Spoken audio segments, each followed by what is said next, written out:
The United States Senate Foreign Relations Committee will come to order. It wasn't orderly to begin with, but it's orderly now, thanks to our good crew.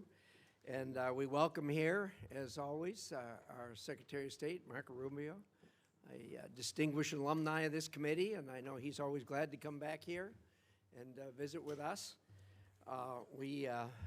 Marco, we haven't had this kind of excitement since you've been here last time. I know you think this is the way it is every time, but it's not. So in any event, we're glad to have you. For the information of the committee, the Secretary has 4 hearings in these 2 days, so we have negotiated a hard stop at 12:30. To that end, we'll use the usual array of the way we do things here, and that is first of all, I will make an opening statement, and then I'll yield to Senator Shaheen, and then we'll turn the floor over to Senator Rubio. Then we'll do a 5-minute round of questions based on arrival time. So with that, Secretary, it's good to see you here again. Though you're not on the Hill often, a lot has changed, obviously, since the last time you testified on the President's International Affairs budget last year. The Department has undergone a major reorganization, making it operate more efficiently and more in line with America's interests, as we discussed before you even took the job, and that's been being executed, I think, quite well. At long last, foreign governments are being encouraged and, when necessary, pushed to live up to their responsibilities to respond to the needs of their own citizens. America will stand up by our allies and provide life-saving assistance to people in their hour of need, but we are not the world's ATM. And so the Department is testing new ways of providing strategic assistance and breaking the cycle of dependence on aid. Renewed emphasis on trade over aid will help the American people and lift up countries around the world. This is American generosity and ingenuity in action. Through this budget, the administration is holding UN organizations to account, badly overdue, and alongside Ambassador Waltz, making sure American values are leading in international organizations. You've made securing the Western Hemisphere a top policy and budget priority and have successfully reduced illegal immigration at the southern border to the lowest level in half a century. That has not gone unnoticed. You've helped curb the trafficking of illegal fentanyl into the United States, saving countless lives. The budget prioritizes countering China's unfair trade practices, expanding military and malign influence operations around the world, and which pose some of the greatest threats in modern history to the American people. At the same time, you've been working to ensure these efforts are strategic, targeted, and effective, and we appreciate that. The administration has also taken care to ensure taxpayer dollars don't go to those who are able but unwilling to pay for their own defense. Through concerted effort by you and your colleagues, our NATO allies have increased their defense spending and have committed to reach the 5% by 2035. This is a major change from the way you and I used to deal with this for the decade or more before this. Together, we need to create a next-generation NATO that is stronger, more interoperable, and takes advantage of the industrial potential of American and European economies. We also must continue to coordinate with our European partners as they take greater responsibility for supporting Ukraine and work with our partners to deny Russia's strategic gains. The administration has prioritized efforts to end conflicts in Africa, which undermine decades of investment in economic growth and global health security. All is not well there. The latest Ebola outbreak in eastern Congo, now affecting the entire region, highlights how conflict and humanitarian crises abroad threaten the health and security of the American people here at home. I know the Department is working hard to protect us from this threat, and I look forward to hearing how the budget supports these efforts. And, of course, the administration has taken decisive action to protect American citizens from the threat posed by Iranian nuclear capabilities and ambitions. On behalf of the American people, thank you for your hard work on that. You and I have been through this before, and we know how difficult it is. Change is hard, but it is also necessary. Your efforts to make the State Department more responsive to the needs of Americans will help us all meet the challenges of the 21st century. I look forward to discussing how the budget will further those efforts. With that, I will turn it over to the distinguished ranking member, Senator Shaheen. Well, thank you, Mr. Chairman. Good morning, Secretary Rubio. Mr. Secretary, you were a senator. You sat on this committee. You sat on the Intelligence Committee. You know as well as anyone that effective American foreign policy requires a strong partnership with Congress. Allies need to know that our commitments can stand the test of time, and that only happens if Congress is brought into the discussion. Congress cannot be a partner if it's kept in the dark. I have a long list of unanswered requests sitting on your department's desk. And Mr. Chairman, I'd like to ask that these letters be submitted for the record. They'll be submitted. I've requested a briefing on changes to U.S. force posture in Europe, and after 33 days, we still have no response. We've requested a briefing from the Iran war on displacement. After 90 days, we still have no response. We've asked for a briefing on Ukraine on a number of issues. After 180 days, we still have no response. We've asked for a briefing on lifting Milorad Dodik's sanctions. And after 225 days, we still have no response. We've asked for a briefing for the U.S. Agency for Global Media. No response after 344 days. The Romanian visa program termination. We've followed up 5 times over 435 days, and we've still gotten no response. In January, when you were before this committee, I asked if you would report to this committee once an audit system was in place to track Venezuelan oil revenues. You said, and I quote, "Oh, absolutely, yeah, we are still waiting." And when you do notify Congress, it's to inform us of decisions you have already made.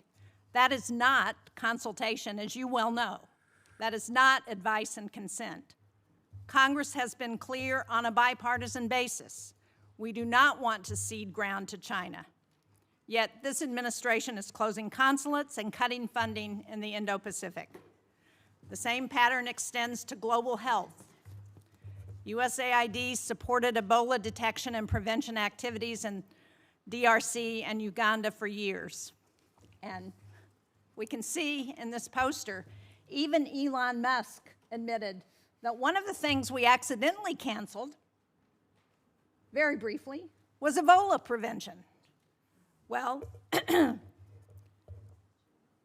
those programs were dismantled.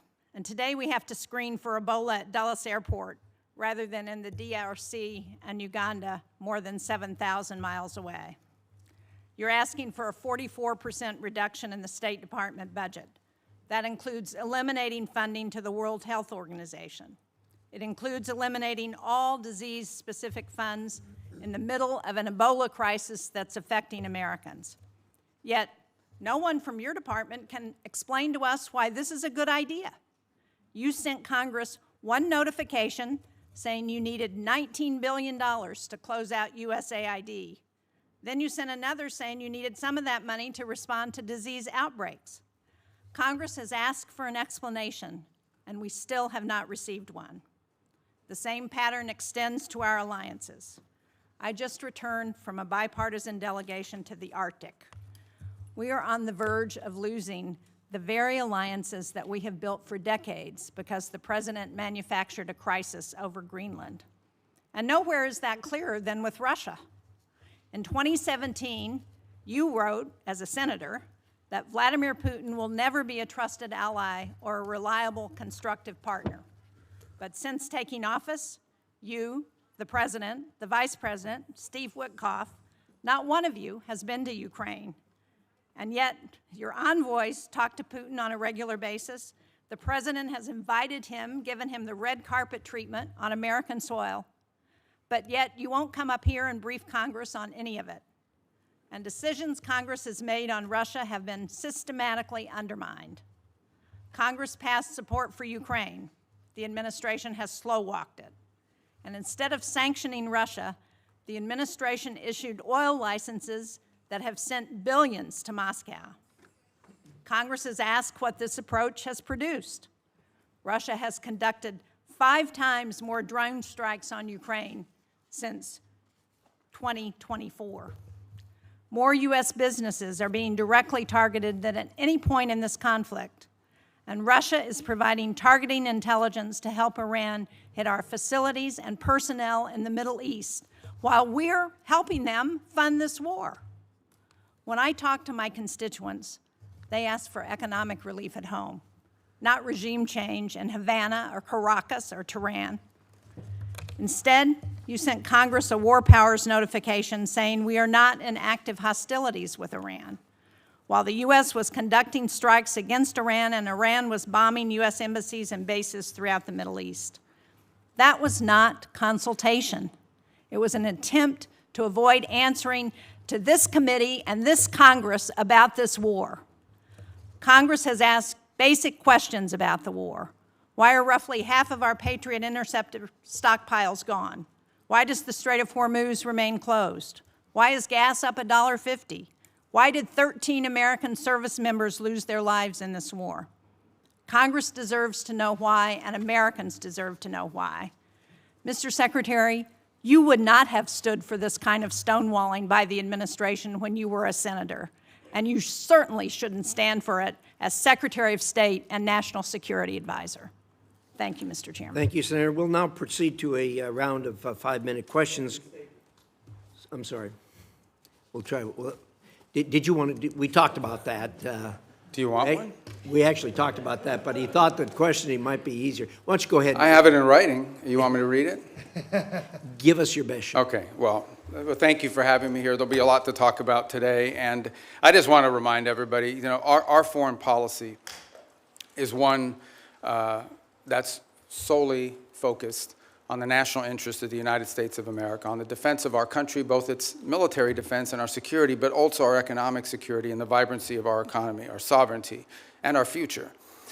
We believe that America should lead the world, and I believe that we are, and we'll have a very good story to tell about that. American leadership, however, should always be on behalf of the American interests. I say this because I think over a period of time in our foreign policy, we lost focus on that. The reality of it is that our foreign policy, first and foremost, must always be what is in the national interest of the United States of America. And determining the national interest oftentimes requires us to make pragmatic decisions. Sometimes in foreign policy, the choices are not between a good choice and a bad choice. It's between two less than ideal choices, and you're trying to figure out which one of these two choices is the one that is best for the United States and least harmful to our interests. And that plays out every single day. That said, we remain the world's sole global superpower, the most powerful country on earth. We have the largest economy. We have the most formidable and powerful military ever known to man, by the way. Our dollar remains the reserve currency of the world. Our language is used extensively throughout the world to transact all sorts of business and many of our engagements. But all of this means very little if that power is not used to protect the people who built it, the people who it is meant to protect. I also remind everybody the United States government is not a charity. We are not here to play social worker. We are here to win. We are here to win on behalf of the American people and on behalf of the national interest, to win for our country, to win for the people of America, to win for the things that are important for our future, and that's what we exist to do. The State Department exists to carry out the foreign policy of the United States, both in diplomacy and in aid, in a way that furthers the national interest and helps the American people. And it's guided every decision that's been made since January of 2025. I'll give you a perfect example in our own Western Hemisphere, an area that this committee and many of its members long argued, as I did, has long been neglected and not been paid attention to.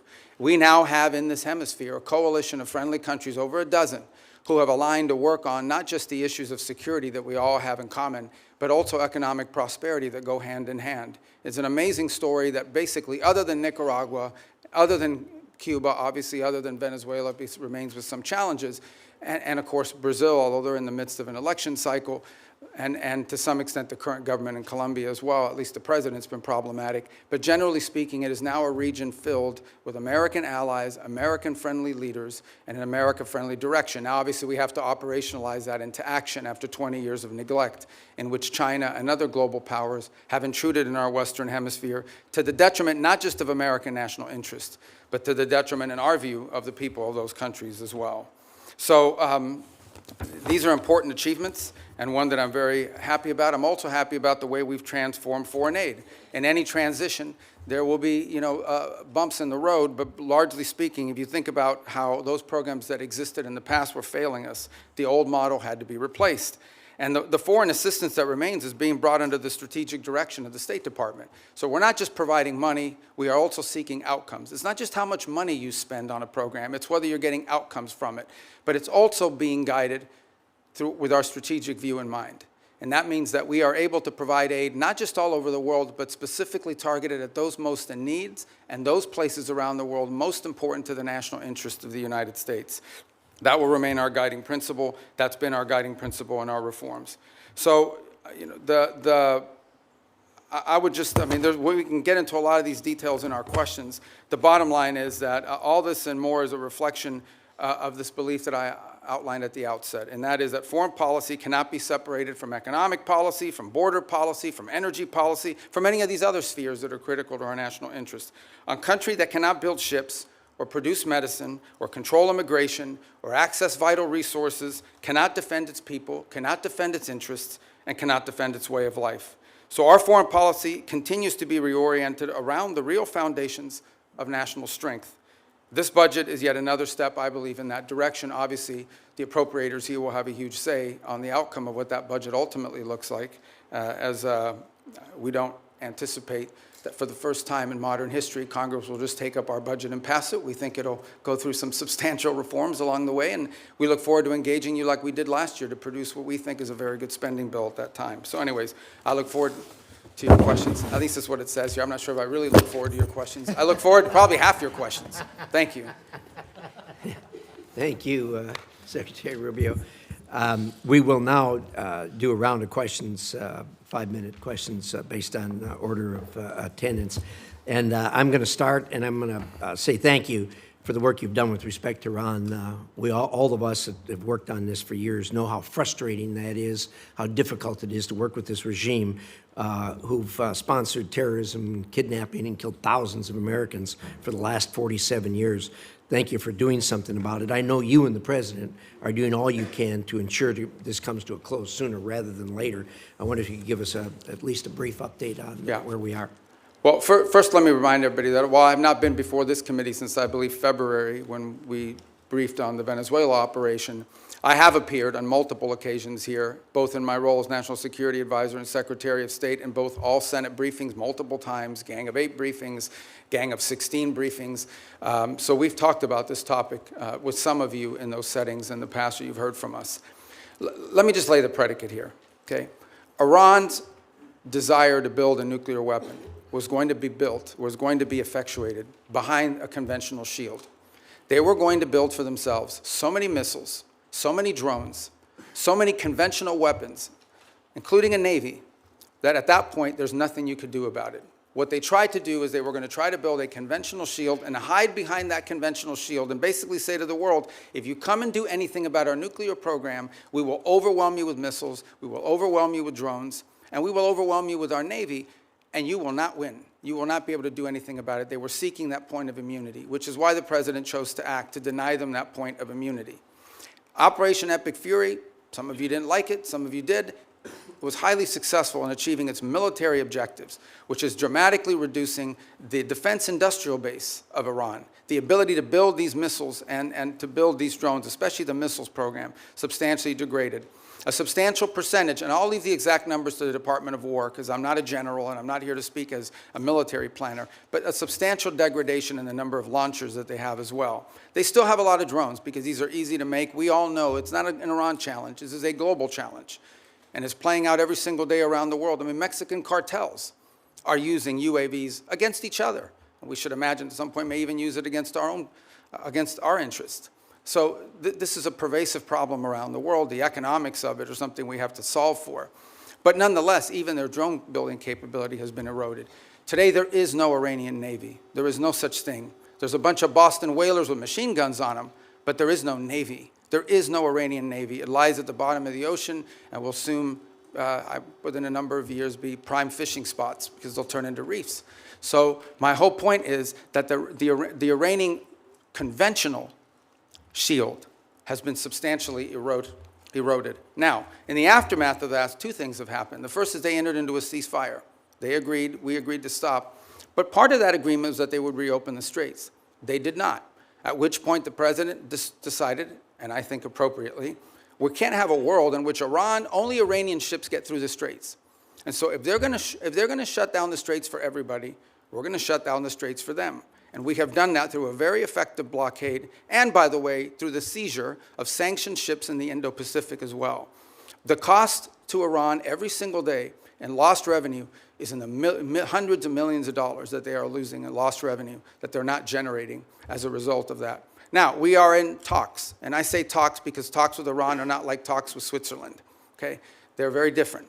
They require the use of intermediaries, unfortunately.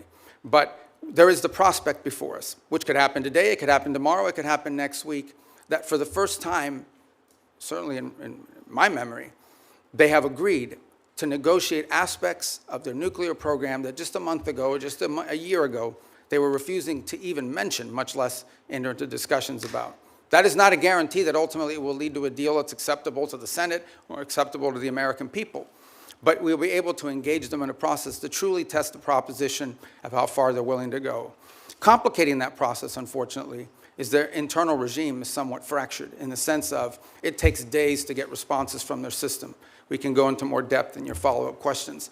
But we're hopeful that something like that could happen in which the straits would reopen, we would enter into a period of negotiations on very specific topics, delineated negotiations, in the hope of reaching an outcome that's acceptable to us and something that they would be able to do as well. If it doesn't work out, then obviously we still have a problem with respect to their nuclear ambitions. But what they won't have is the conventional shield to hide behind any longer. Thank you, Secretary. I'm going to ask one more question. Hopefully this will shorten as we go around. There'll be more questions, obviously, on that topic. But I know you just got back from China not long ago. Could you give us a quick update on the state of U.S.-China relations? Yeah, look, I mean, China and the United States are the two largest economies in the world, the two most powerful militaries in the world. The Chinese government and the U.S. government have to speak. I mean, it's not a choice here. We have to have some measure of communication, if for nothing else, in order to de-escalate potential points of conflict that could lead to something broader. There are obviously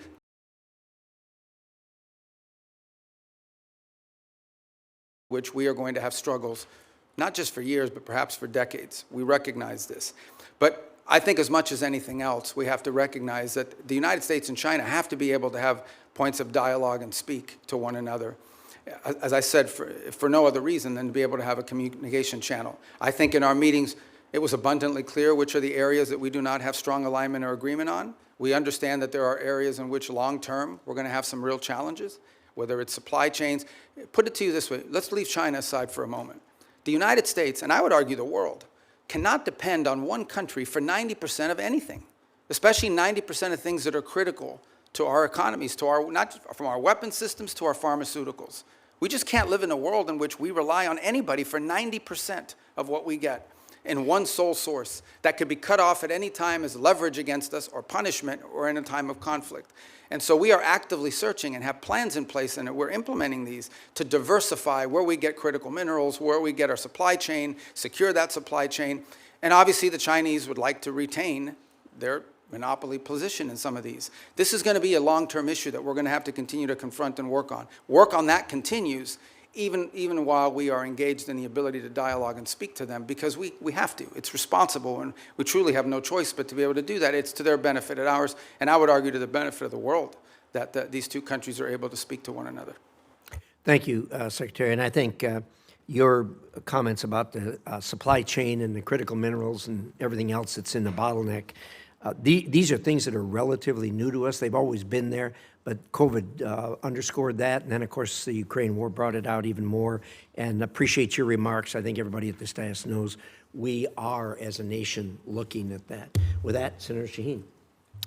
Thank you, Mr. Chairman. Mr. Secretary, at this budget hearing last year, you testified that no one had died as a result of foreign aid cuts. Sadly, I think we're seeing in real time that that's not true today. There are more than 1,000 cases and more than 200 Ebola-related deaths. And as we know, one of the entities that is a critical global health tool is Gavi, particularly during a disease outbreak. It plays a role in distributing Ebola vaccines, and it has committed up to $40 million to develop a vaccine for the current Ebola strain that has no vaccine right now. So how are you making sure that Secretary Kennedy, who has been sitting on those funds for months now, is going to release them so that they can go to help develop a vaccine to address the Ebola outbreak? Yeah. Well, a couple points on Gavi. I would say that the president had asked that we allow Secretary Kennedy to play a leading role on the Gavi decision because of his strongly held views with regards to vaccine safety, and he wanted them to conduct some reforms.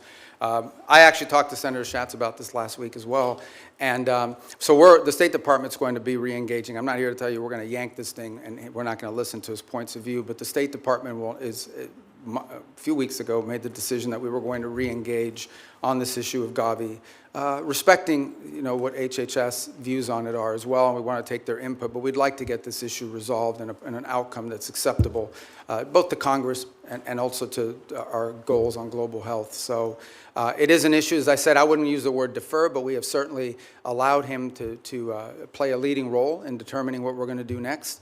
But right now, we're sort of at a stage where we are going to re-engage. We need to drive this to an outcome.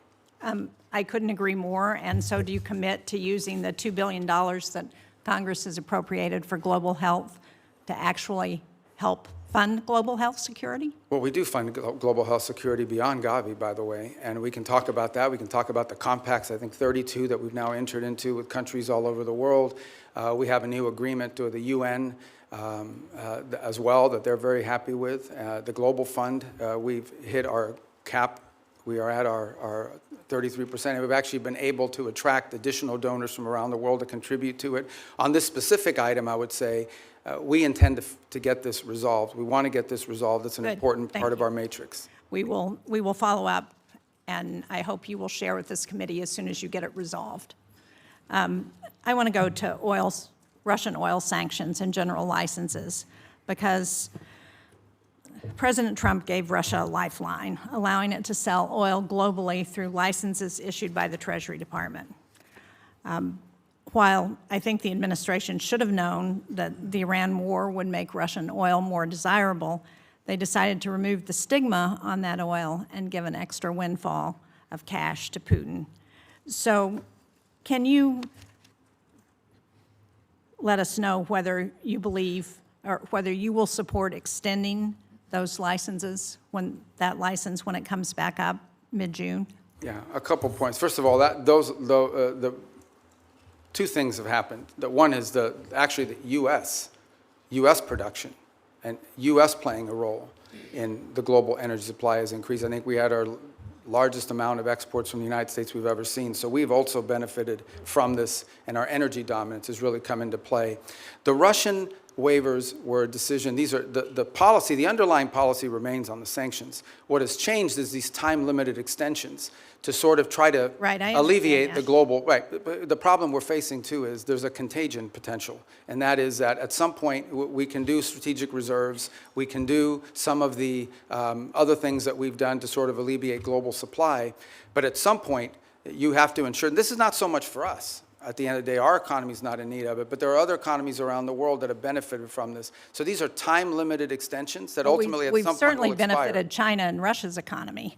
Well, China doesn't. I mean, China refines oil. They import a lot, but they refine oil, and but they also benefit from Russian oil. But my question for you is, can you commit not to extend the general license again when it expires on June 17th? Well, that ultimately is a decision that's made by Treasury, but I will tell you it depends on the circumstances at the time. We would like to end it as soon as we possibly can because the underlying policy of this country has been to sanction their oil. These are time-limited waivers for the purpose of opening up more global supply. I understand that, but if we continue to extend them, they're not time-limited. I want to get a final question in on food for peace because, as you know, the closure of the Strait of Hormuz has deepened the humanitarian needs in food in secure countries such as Sudan, South Sudan. And yet, in your opening statement, you said that our aid targets those who are most in need. But I think it's very concerning that the country selection process for Food for Peace, which I understand is led by the Department of State, includes only 2 priority countries from World Food Program hunger hotspots. That's Haiti and the Democratic Republic of the Congo. So the question I have is, why are we adding countries that aren't facing acute food insecurity, like El Salvador, Guatemala, and Rwanda? Why are we not helping countries who are facing acute, well, famine in some cases? Sudan, Gaza, Afghanistan, Nigeria, Syria, Somalia. These are all countries that have humanitarian crises, and yet we're helping countries that don't have acute food insecurity. So a couple points. First of all, on Gaza, we have spent hundreds of millions of dollars, including after the ceasefire, and providing through the World Food Program and other entities, and we continue to do so. I think if we're not the world's largest donor, I'd be surprised, because it's a massive amount of money that we've provided through those mechanisms of various means. On the point of Sudan in particular, the complication in Sudan, which I wish were different, and we're very involved in this. I mean, I had a meeting on Sudan yesterday. The problem in Sudan has largely not been our unwillingness to provide funds. We are willing to step forward, and we have the flexibility through what we've been able to do with foreign aid to surge up that. It's been distribution. It's been the ability to get that. So as an example, in these conversations we're having between the warring sides, one of the things we're trying to identify is 4 safe spots where people can go receive humanitarian care, assistance, where we can actually have the outside groups, the NGOs, the international organizations that we contract with, have the ability to go in and actually deliver the food without having their trucks hijacked or blown up or their workers killed. That's been the fundamental challenge in Sudan, is distribution. The distribution is being threatened because we don't have conditions on the ground that allow for it. And so to allocate money towards something that we can't distribute is unwise until we have that in place. That's deeply tied to the ability to have a peace deal, which I can tell you has been very frustrating. On the one hand, with Sudan, we had a donor conference in Berlin. I don't want April. to interrupt you, Mr. Secretary, but I'm out of time, and it doesn't explain why we are providing food for countries that are not insecure. I appreciate the challenges in Sudan. We have those challenges in many places, but because we have dismantled the distribution network when we eliminated USAID, we've exacerbated those challenges in countries around the world, and we are not providing the help based on humanitarian needs, and that's my concern. Thank you, Mr. Chairman.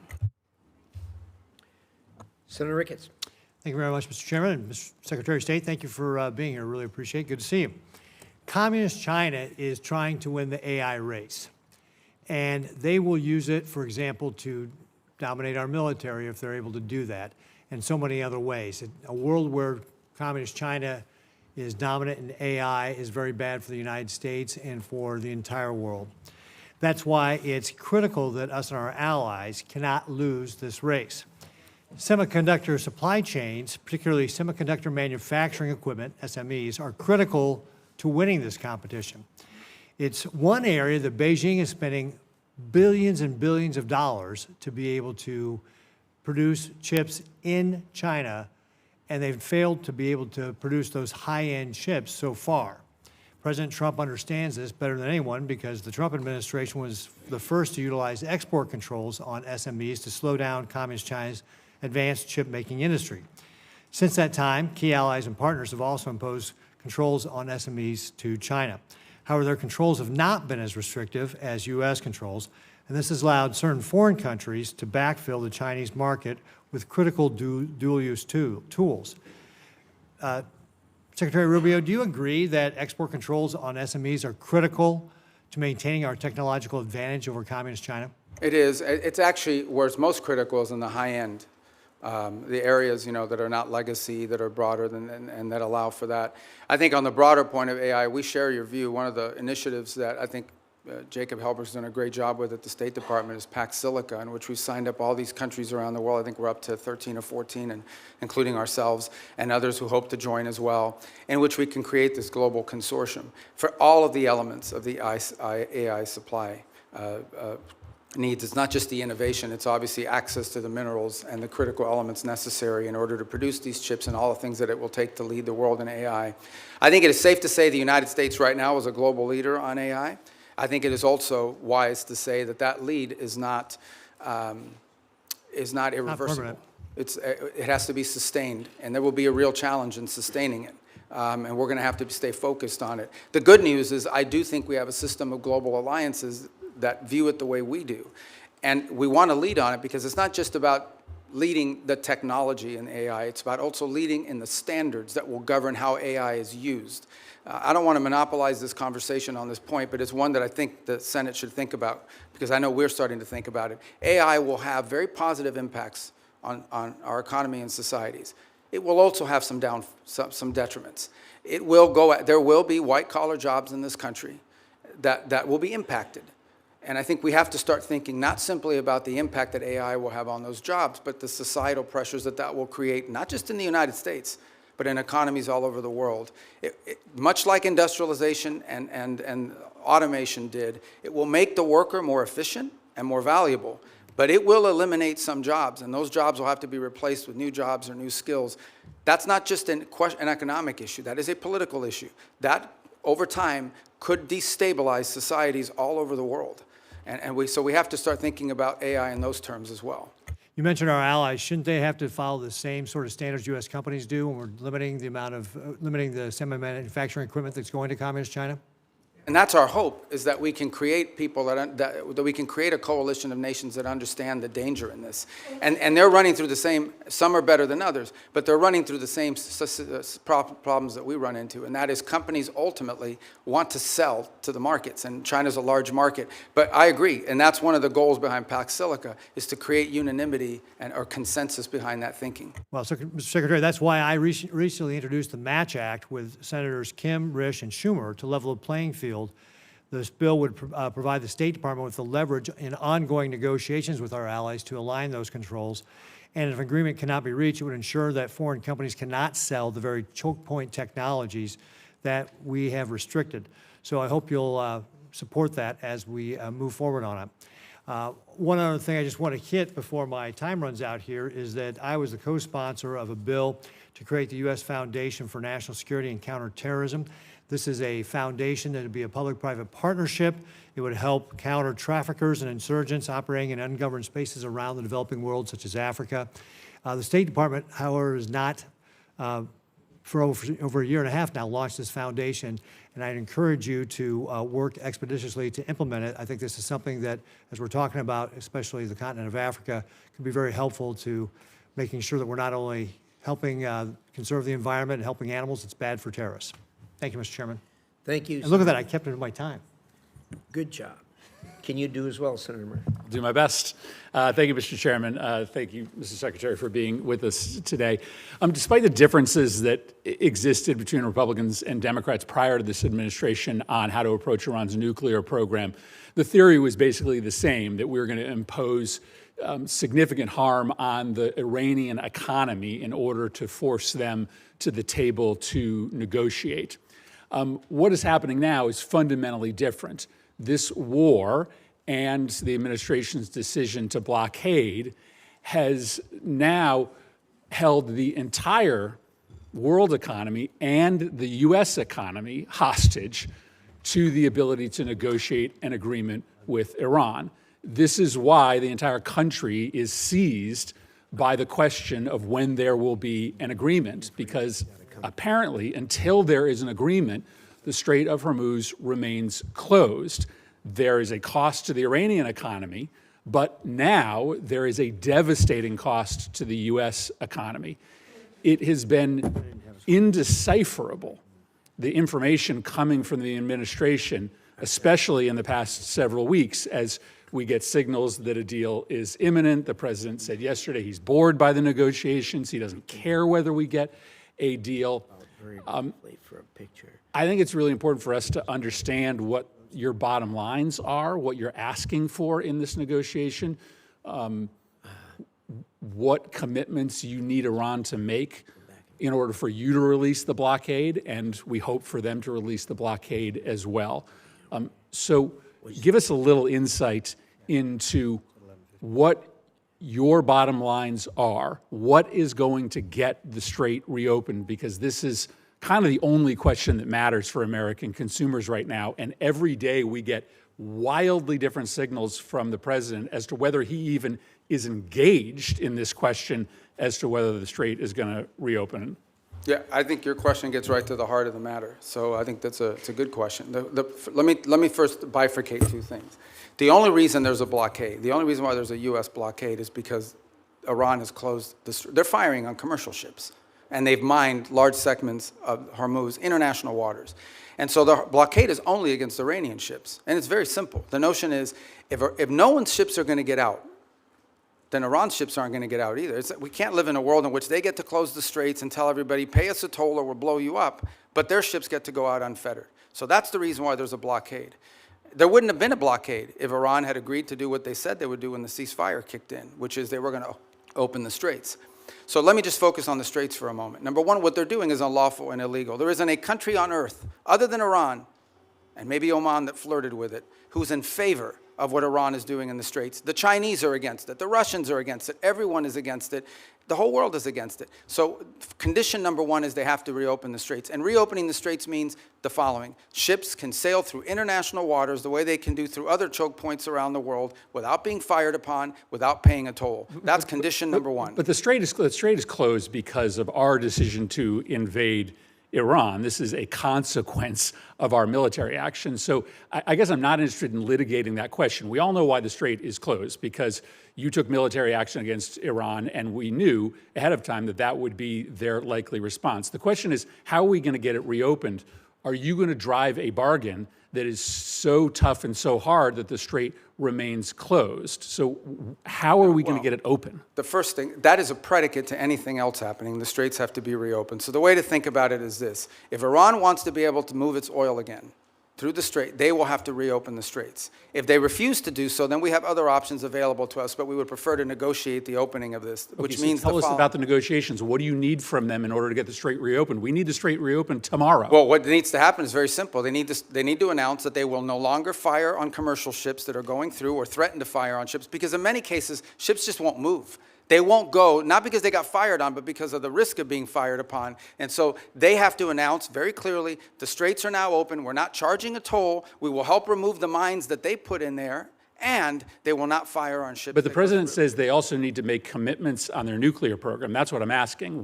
Oh, I see what you're saying. What commitments do they need to make in order for the strait to be reopened? Well, the second thing they have to agree to as part of this is, so in addition to the straits, that's the predicate that opens the door to phase two. Phase two is they have to commit to very specific negotiations on highly enriched, the disposition of the highly enriched uranium that still is buried deep in a mountain somewhere. They have to agree on negotiating severe and long-term limitations and or cancellation of enrichment activity in their country. In the second phase of negotiations. Well, obviously, these are highly technical matters, so I don't think you could work those out in 5 days. That would require a team of experts to meet over a 30, 60, 90-day period and work out the details. But they have to commit to their willingness to do that. For example, they have to commit to say, we will dispose of the enriched uranium, and the question now is, what are the mechanisms by which we do so? That can be negotiated. Final question. In order to get to that second phase, are you willing to release sanctions or release frozen money that the United States is withholding from Iran? Right now, everything that's been discussed with them is that any sanctions relief, now remember, sanctions come, there's international sanctions, there's congressional sanctions, there's executive sanctions, so some we can release and some we cannot. But any sanctions relief is condition-based, which means it has to be in return for the reason why those sanctions were put in place in the first place, which is their nuclear program. So yeah, look, Iran is being sanctioned because they enrich uranium. Iran is being sanctioned because they've highly enriched uranium. Iran is being sanctioned because of their nuclear activities. If they agree to give up those things, there will be sanctions relief associated with their commitment and compliance with those agreements. But you will not give sanctions relief just in exchange for reopening the strait? No, that's not been discussed. That's not been offered. Senator Hagerty. Thank you, Mr. Chairman. And Secretary Rubio, it's good to see you here. I want to commend you and the administration for actually implementing a foreign policy that advances America's interests. Thank you. If we could, I'd like to start with the Philippines, an area that we know very well. It's a geographic center of the Indo-Pacific region. It's an area that is along critical sea lanes where a tremendous amount of world trade and energy commerce actually move. A strong alliance with the Philippines clearly is in U.S. national security interest. It leads and supports our freedom of navigation. It also helps us deliver regional stability along the South China Sea, a very critical area, particularly in the face of a very aggressive posture that the Chinese have adopted. I want to recognize my colleague, Senator Kane, who's worked with me to put in place the Philippines Enhanced Resilience Act. That's $500 million of FMF grants. It's $1 billion of loan and loan guarantees per year to strengthen the Philippines and the United States alliance to make us more interoperable and more capable. Mr. Secretary, I'd just like to get your comments, your vision on the role of the Philippines in the United States alliance. It's actually, I spoke to President Marcos on Sunday, and have had multiple engagements with them at a personal level. We've had visits. A couple good points here. The first is we've actually entered into agreement with them in which I believe it's an old U.S. military facility inside the Philippines that will now serve as sort of I think it's a 4,000 acre. I'm very familiar with the area. Yeah, you know it. And that we'll be able to do a lot of our activities together with regards to our joint interests in developing on AI and high tech and diversifying and helping diversify their economy. The second is to continue with our defense commitments that we've made to them and the ability to interoperate joint exercises, which we've done now multiple times over the last year. Obviously, we're very concerned with Scarborough. We've seen in recent days, and we've demarched and made a very clear note. This issue came up during the first meeting with the Chinese. It's come up in every engagement I've had with the Chinese, and it's come up again now very recently through diplomatic channels, and that is we're very concerned about recent activity once again near Scarborough and the buildup of infrastructure that appears to be exerting, territorial claims that we have long argued are not valid. This is one of those irritants in the long term that I think we'll continue to have to manage. But I view the Philippines as a critical partner, and I think over the last, I would say, couple of years, our relationship with them, particularly under their new administration, has dramatically improved our ability to work with the Philippines jointly on a number of topics of interest. Well, I want to commend you. The 4,000-acre Luzon corridor is anchored by the Subic Bay project, which, when I was ambassador to Japan, worked very hard to get that back for America. And I see that as a tremendous opportunity for us to deepen our economic ties. And of course, that has, as you mentioned earlier, tremendous national security. Yeah, can I just add one point? There is, some desire during their chairmanship this year of ASEAN to reach a sort of code of conduct understanding in the Indo-Pacific. And while I understand that desire, I just want you to know, and perhaps many of you can help us in making this point, a bad code of conduct agreement is worse than no code of conduct agreement at all. And I think that's very important because they are under withering constant pressure in the region to agree to a code of conduct in the region that I think would be detrimental, would set a precedent that I think is very dangerous in the law. So we'd love to see one, but it has to be a good one. We don't think that's possible under current conditions, and a bad one is worse than none at all. Your point's very well taken. Look forward to working with your team, Mr. Secretary, to advance that. Can I turn to another issue of concern, and again, it's joint concern? Senator Kane and I both worked on this, and that is the actions that have been taken by countries that have been perceived as our allies against U.S. business interests and against U.S. investments in their country. Particularly, I'd like to point to the example of Vulcan Materials. That's a situation where a U.S. company put billions of dollars of investment into the Yucatan Peninsula, both in port facilities and in quarrying operations, only to be confiscated by the Mexican government. Then the Mexican government came back in arrears, by the way, retroactively tried to justify this taking as some sort of environmental move. Sadly, we had to fight pretty hard, the previous administration, to not allow this to happen. And I think it's going to take more bipartisan effort, certainly you'll have it from here in Congress, to push back on any government's effort to try to confiscate American corporate property. What that will do is have the effect of minimizing or basically reducing the incentive or de-incentivizing our foreign investment in other countries, which again I think hurts the mission that you're on. I'd love to get your perspective on how the State Department will stand up for American investments overseas. We do every day, and in fact, one of the great benefits of our reorganization is that it has empowered the regional bureaus. You used to have a set-aside economic bureaus that would do these things separately from the missions in the field, and having been a former ambassador, perhaps you experienced that. We've now empowered the regional bureaus, and through it, by extension, the embassies, to play a leading role in economic diplomacy. And so I would argue that virtually every engagement I have with a foreign leader involves some economic component to it. Right. And I would say if you talk to our chargés and our ambassadors around the world, I would say more than 50% of their engagements now have to do with economic matters, and they involve one of two things. Either A, finding creative opportunities. In essence, the host country will say to them, we have these areas, these industries of investment. And the embassies will take an active role working with the Bureau to identify American companies who could potentially go down there and see if there's an opportunity for them.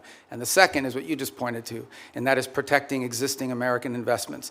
Because the point we make with everyone we interact with is you can't ask for American investment into your countries when you have a history of expropriating, of takings, and in some cases, it's a local official that's trying to extort an American business and say, hey, I'm the sheriff or I'm the local police officer. If you don't pay us, your workers won't show up to work tomorrow. We have problems like that as well around the world that involve the local level, and it's become a leading part of our diplomacy.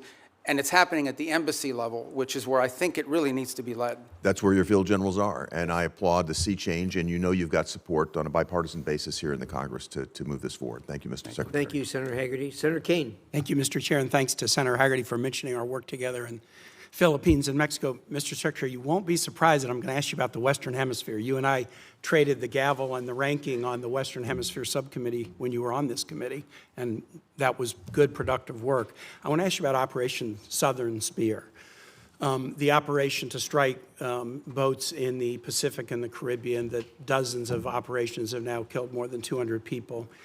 Have you been involved as Secretary of State or National Security Advisor in discussion about the targeting criteria that are used to decide which boats we should strike? No, but not because I've avoided it, but because those are largely legal decisions, right? So But if you haven't been involved in discussion, as the National Security Advisor, are you aware of what the targeting criteria are? Yeah, I mean, they go through so every strike has a legal officer on the deck that has to make a determination about whether the call is legal or not. And this is done by the Department of War, the way it's been done in other theaters around the world. Here's what I want to ask you about. So you're generally aware of the targeting criteria. I am not allowed. I know what the targeting criteria are because of briefings I've had in this committee and the Armed Services Committee. It's all been in classified. And I'm not allowed to discuss the targeting criteria because they've only been shared and classified.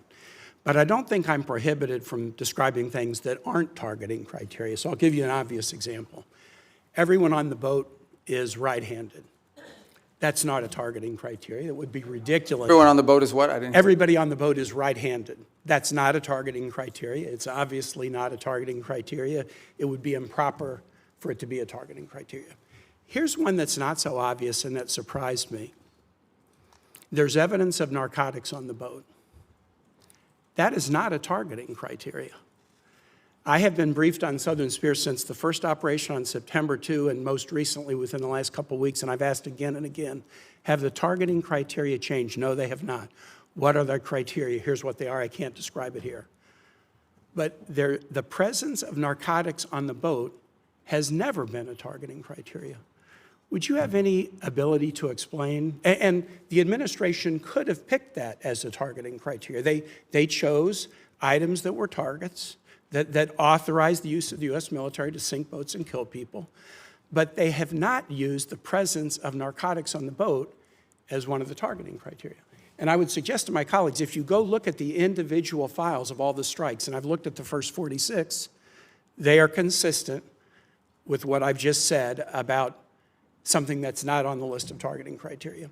Why would the administration not include the presence of narcotics on the boat as a targeting criteria in Operation Southern Spear? As you've just outlined, I can't discuss the specifics of the targeting criteria, but I can tell you the one thing that is obvious is that the targeting criteria is not single source. In essence, there are multiple checks. There are three elements to the targeting criteria. Right, and all of it informed and infused by intelligence collection. In essence, they have to have true links. I can tell you they do walk away from strikes. There are multiple times that I've been aware. I'm not aware of every strike because it's not reported on a regular basis. It's delegated. Yeah. But there have been strikes that they've walked away from because it doesn't meet the criteria or because there's doubts. I'm not saying that the strikes that I've reviewed don't meet the targeting criteria, but I'm saying how odd it is, especially since the administration always announced this is against narco traffickers. We've attacked narco traffickers. How odd it is that the presence of narcotics on a boat is not one of the targeting criteria. And I would encourage my colleagues, get the same briefing I've gotten, take a look at the strike files. You'll be as surprised as I am. Here's the second question. Again, in your dual role, Secretary of State, National Security Advisor. The administration's Operation Southern Spear, we could agree with it or not, but the administration presented a legal opinion from the DOJ that we could review. Absolute resolve, the effort against Maduro. The administration presented a legal rationale that we could review. Now, we could review both in classified. They've not been made public. We're 92 days into a war against Iran, and the administration will not let Congress look at the OLC legal opinion justifying the war. Intel committee members, SFRC members, Armed Services Committee members, rank and file members, the administration will not make it available to us. Now, you can imagine, A, we're the Oversight Committee. B, you're here asking for a budget, and in the Armed Services Committee, they're asking for $1.5 trillion, an increase of 40% over last year's budget, but won't let us see the legal opinion. And Mr. Secretary, you know what kind of thinking we do. If you've showed us the legal rationale for 2 wars, and you won't show us the legal rationale for the third, is there something in the rationale they don't want us to see? Is there a dissenting opinion that says it's not legal? Are there conditions like you can't strike civilian infrastructure like schools and bridges? Are there factual assertions like the war will be over in 2 days or Iran will never close the Straits of Hormuz? By not sharing the legal opinion with the Article I Oversight Branch, you give us the opinion that there's something in there you don't want us to see. Could you use your influence as the President's Chief National Security Advisor, Secretary of State, NSA, to get the administration to share the Iran war legal opinion with Congress? Well, look, first of all, obviously the Department of State does not develop the legal opinion. That's the Office of Legal Counsel. You're the Chief National So I think what you're asking is why haven't the Office of Legal Counsel provided it? They don't work for the National Security I'm Council. actually They don't work for asking, me. will you use your influence as Well, I will President's certainly Chief inquire as to National why. Security Here's what I'll do. Advisor? I can certainly inquire as to why it has not been available. I don't think there's a reason why. I am not aware that.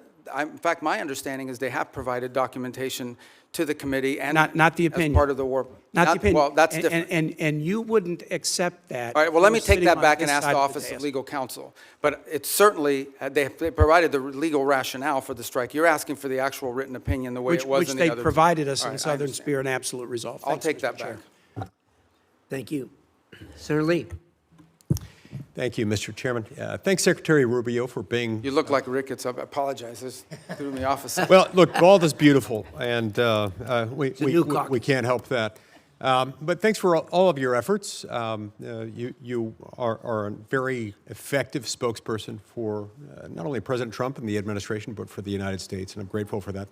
Was wondering at the outset if you could talk to us a little bit about the fractured Iranian regime and how that might be making negotiations more difficult. One of the things I've wondered, for example, are whether the diplomatic Iranian channels are sort of crosswise, at odds with, or working hand in glove with the IRGC, which is itself causing a lot of these ceasefire violations, or is it all sort of coordinated chaos to try to undermine and tip the scales in favor of Iran in the negotiations?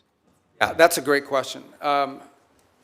Let me try to give this answer to you in a way that's not boring or wonky, because it's been a shift. Obviously, the original Supreme Leader, the one that was there, is no longer with us. His son takes over. Nobody hears from him for a month. By all reports, open source reporting, I think you've all seen it, he was severely injured in the same strike, and so forth. Are you confident he's still alive, by the way? Yeah, I think there's indications that, in fact, we've not heard from him publicly. We haven't seen him publicly, and I would imagine, given what's happened to multiple leaders in that system, being very public is probably not something that's recommended for them internally. But that said, I think there are indications out there that he is increasingly engaging at some level, although all of his communications have been in writing and through intermediaries. So the way to think about it is the following. You have the Supreme Leader, and understand that at the end of the day, the Supreme Leader in their system there really is no analogy to it in our system or anybody else's system. It is a theological office. It was the head of the Islamic republic in the sense of the ultimate decision maker, and every major decision has to be run by them. They are advised by a council. It's not clear if it's 6 people or 8 people, but there is a council made up of both IRGC and other elements of the regime that surround that supreme leader. And ultimately, that council has to sign off on anything. And then there are the people you see on TV, like Arachi, who's out there every single day, and Golubov, who's the speaker of the Majils, who's been playing a pretty prominent role. And they are the ones that they have sent to negotiations and so forth. It is our view of the system, as we understand it, and as it's been expressed to us both by the intermediaries and by Iran directly, that what Arachi and Golubov bring or take from us, they then have to run back to this council and ultimately get guidance from them. And that process oftentimes takes 3 to 5 days to get a response. Now, some of it is logistical. They're operating probably using couriers and things of this nature. Part of it is internal fissures on exactly what they should agree to or not agree to. I think the second point that needs to be driven in this regard is that there is evidence that there are communications issues within the regime as well. So, for example, it's pretty clear that at the outset of hostilities in the conflict, they had delegated decision-making to field commanders. And so oftentimes field commanders had delegated authority to act on a, let's say, a pre-operational planning that already put in place. And so unlike our system, where perhaps you know that the president or the secretary of war is directly making orders and decisions, or the chairman of the Joint Chiefs, in their system, a lot of decision-making at the tactical level, like which ships to hit and so forth, are being made at the commander level. So that's Why from the outset it can look like fire-ready aim, but it's part of the design of the system, perhaps? Well, I think it was a design of the system in the sense of regime survival and the ability to operate in case there was decapitation strikes or people are removed. But let's go back to the essence of the negotiations. What's complicated them is you ultimately are negotiating with people who then have to negotiate within their own system to see what they're allowed to give and what they're allowed to agree to. What is abundantly clear is that Iran is facing severe internal economic. All the problems Iran had before this conflict not only are still there, but they're worse. All the things that led to the protests, all of these are worse than they were before. And I think there's definitely elements within that regime that understand it. And then there are other elements of it that are more immune to it and perhaps more resistant to making agreements. And so what we are working through is in many cases, is delays in getting the responses to people. And this is why you see reporting about there might be a deal in the next few days, because internally it takes time to get responses from them, sometimes upward to 5 or 6 days. Undoubtedly, they're using that to their advantage, sort of like the car dealer where the salesman has to go talk to his manager and make you wait and think about it for a while. Even more complicated than that. Even more complicated than that. One more question. I think we could benefit from hearing from you about the need to zero out funding for a couple of entities, including the National Endowment for Democracy and USADF. Can you tell us about that? Well, look, these programs, I think, have served a purpose in the past, and obviously there's a congressional role to play here, right? I mean, at the end of the day, these programs have had, especially the National Endowment for Democracy, has had support in Congress in the past. And look, I was here for 16 years. I understand that you're going to pass an appropriations bill, and the appropriations bill is going to have things in it that we don't have in ours. That's just the way it is. And we understand it. We'll make it work. But we are concerned, or have been concerned in the past, about organizations that sort of have lost their purpose and what they're advancing.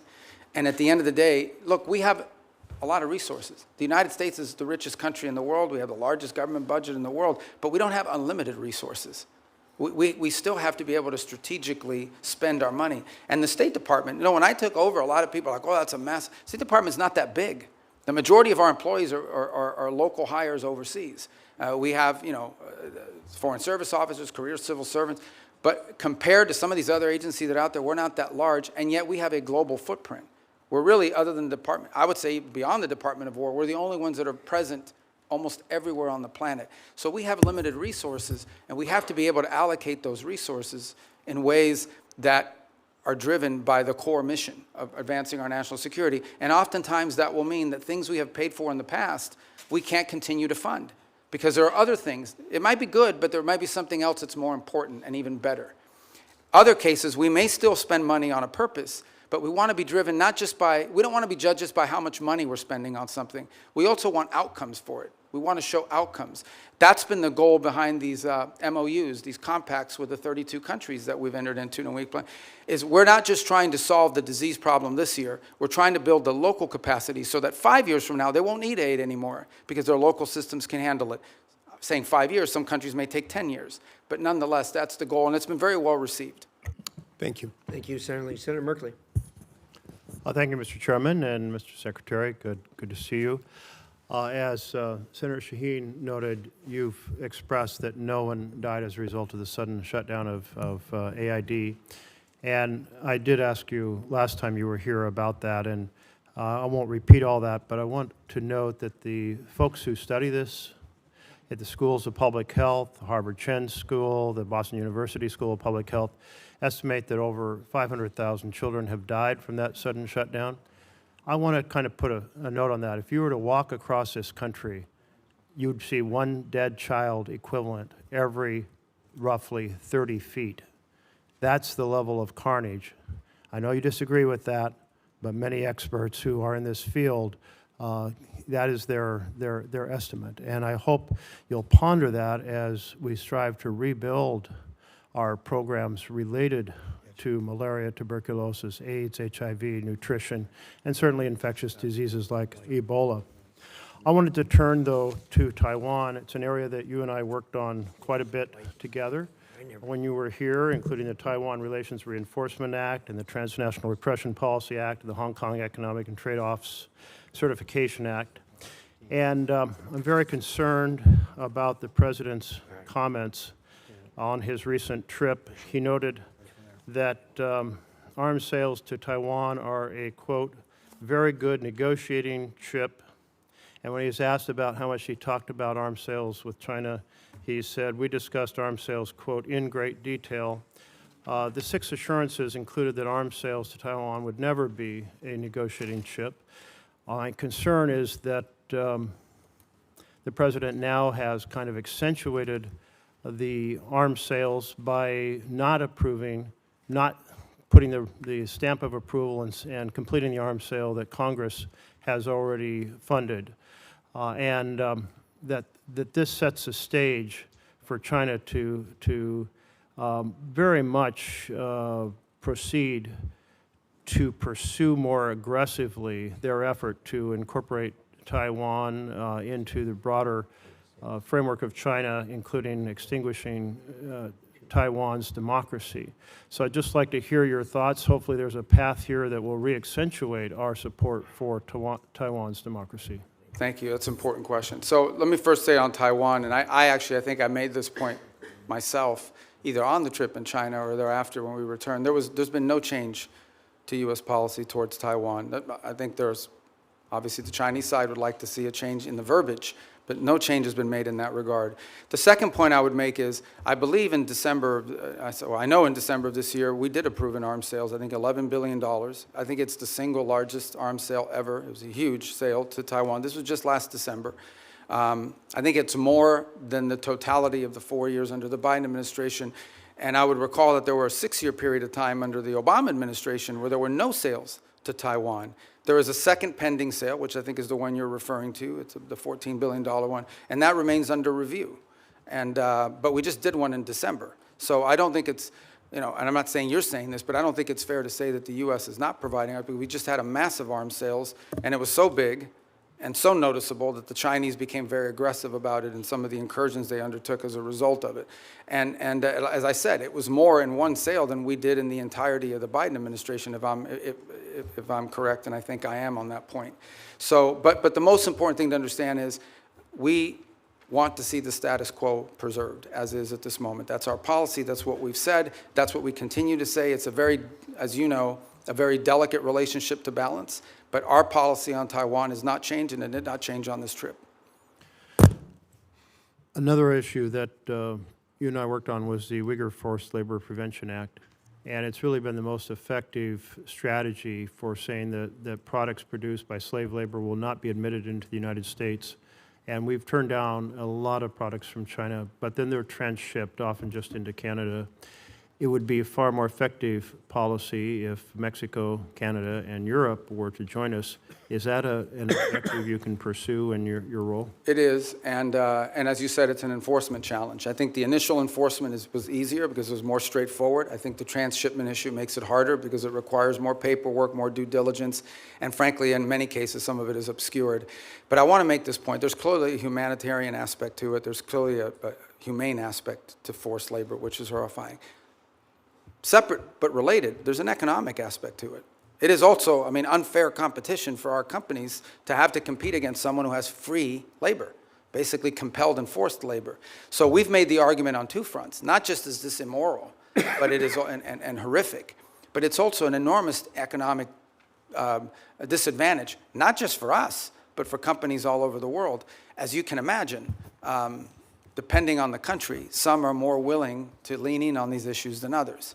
I think just yesterday, last week, the foreign minister of China was visiting Canada, and where they sort of announced, or at least put out the prospect of how Canada can export more to China next year. That was the carrot. What we don't know in those, and I'm not blaming Canada, I'm just saying in general, they do this all over the world. There's a stick associated with it.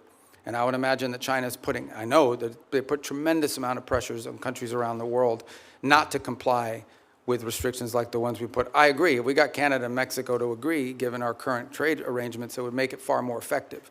To date, we have not been successful at convincing them that they should do that because, among other things, I think they fear retribution. But we certainly will continue to raise it because we think it harms them. Senator Barrasso. Thanks, Mr. Chairman. Mr. Secretary, great to see you again. You opened by talking about American leadership and American interests. And later this month, the G7 is going to be meeting in France, and then next month, NATO meeting in Turkey. Just overview, what are the priorities you're going to go into those meetings with? G7? G7 and NATO, yeah, coming up next month. In this. Yeah. Well, NATO would be a fun meeting. Let's start with the G7 one. The G7 forum this year has largely been focused, obviously, because of the Straits. So when I went to the foreign ministers meeting in March, a lot of the conversations in April were about the Straits. And the one point we've made is, and what's interesting is a lot of the countries involved there, even though it's not a military forum per se, the UK and France are members of it, they've put together this initiative, which they say they will send minesweepers and escort ships, but they will do so once hostilities is ended. It's kind of a catch-22. On the one hand, I mean, why do you need naval escorts if no one's shooting at the ships? That said, I don't diminish the utility of it because I would imagine the first few ships that go through are going to like to be escorted. So I think that's going to be a key feature of that conversation.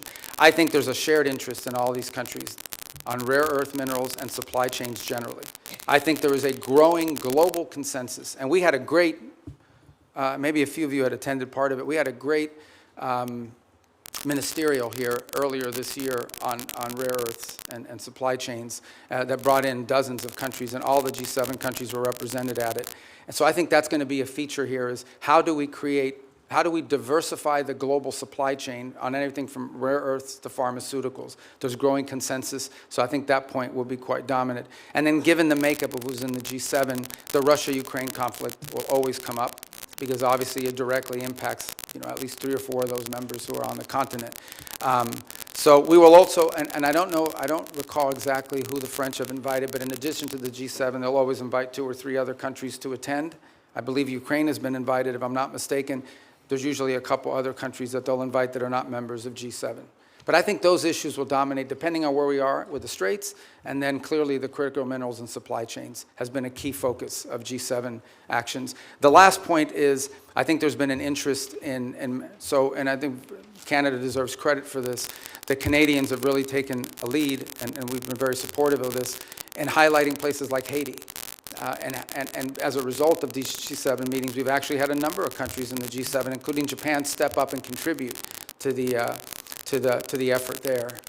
And the reason I mentioned NATO, there's an article in The Hill, and Mr. Chairman, I ask unanimous consent that we put this in the record. It says Sweden is now America's most valuable tech ally. You're talking about working together with other countries. It goes on to say, this is just last week, Sweden joined NATO. They've now signed the bilateral defense cooperation agreement. They said in March, Sweden became the first European Union member state to sign the Pax Silica Declaration, Washington's flagship initiative to secure global AI and semiconductor supply chains, and now the technology prosperity deal. I want to know how you've accomplished so much, and is this a model for U.S. relationships going forward with NATO? Yeah, the interesting thing about Sweden is because they, and Finland to the equal extent, is because they were not members of NATO for many, many years.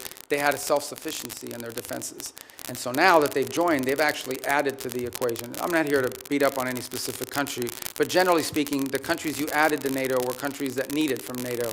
Sweden and Finland have actually contributed because they brought their own defense industry, their own advanced technologies. So they've been a great partner. They've been an extraordinary partner. We were just there because we had the NATO foreign ministers meeting in Sweden, and it was phenomenal. And I think that Sweden is a great ally and a country that we're continuing to find a lot of synergy and cooperation with, especially on the field of technology, but also on defense. I mean, they have their own defense industrial base, which is an impressive defense industrial base. I wish every country in NATO had what they have, but I understand why Sweden has it. In a number of travels that a number of members have done in bipartisan ways, we found out as we go around Europe that most countries will say they've been too dependent on the United States for military, too dependent on Russia for energy, and too dependent on China for materials.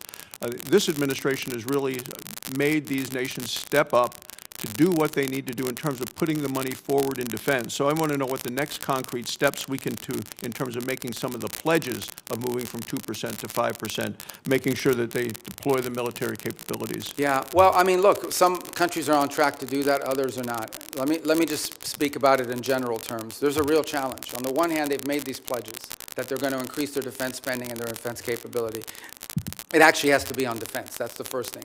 You can't say that pensions for former soldiers and sailors is part of your 5% or your 3.5. I mean, that can't happen. But the bigger challenge that much of Europe faces, many countries in NATO faces, their economies are not growing, and in order to spend more money on defense, they're going to either have to raise taxes or cut social programs. And part of the reality of NATO, whether we like to hear it or not, is that many of the countries in Europe were able to build these very robust social safety nets because they didn't have to spend it on defense, because NATO and the United States was providing it for it. So they're going to have to deal with that reality.